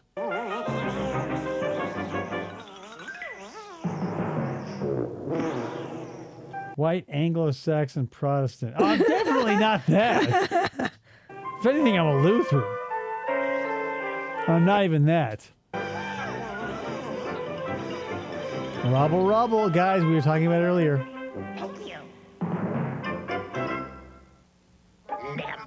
Whoa, I love those smacks. 3-pack-a-day smoker, dig him the sugar smacks frog. Ooh, yum, yum, I love them. Uh-oh. I like eating ass, too. Oh, look, Robin Hood. You guys remember Robin Hood, Prince of Thieves? Funny story, I never saw it. Smacks, are they good? Meow. Big mess. Why did it stop? Bye-bye, kitty. Kellogg's Honey Smacks, part of this complete breakfast. I love my smacks. I love them too. Here's the thing about, it's not necessarily here or there, but I'm going to tell you a quick story. So whenever my kid, I don't know how this came up, but like whenever I fake laugh, I go, me. And kids don't have necessarily 100% control over their bodies, so their fast twitch muscle fiber isn't. So you go like something as simple as going like, woo! My kid can't do it. He goes, because he can't do it fast. So when I make a joke at my kid's expense or I do something like that, I go, me. And he goes, meh.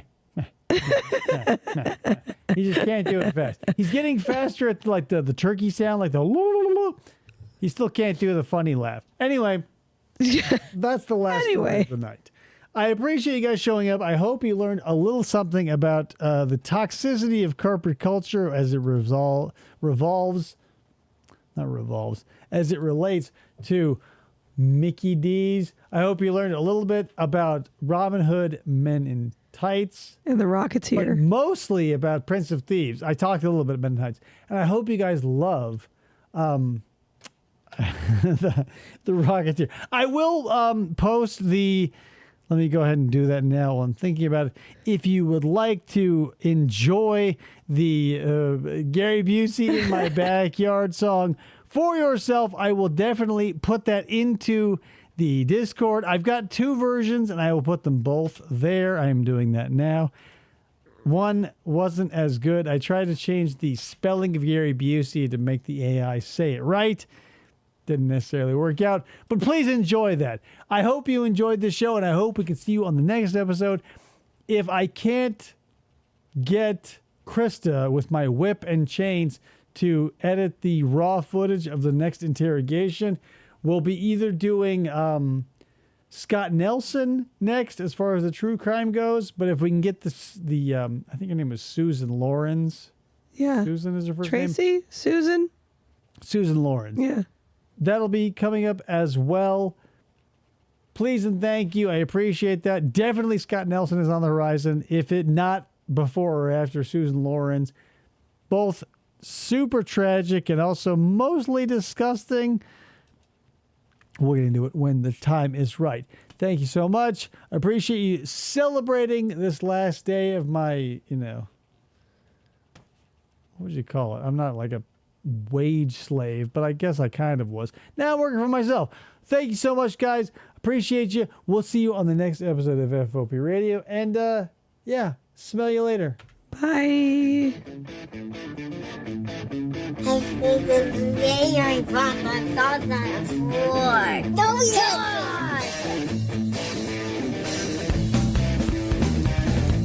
This is a nightmare. For this. Try to.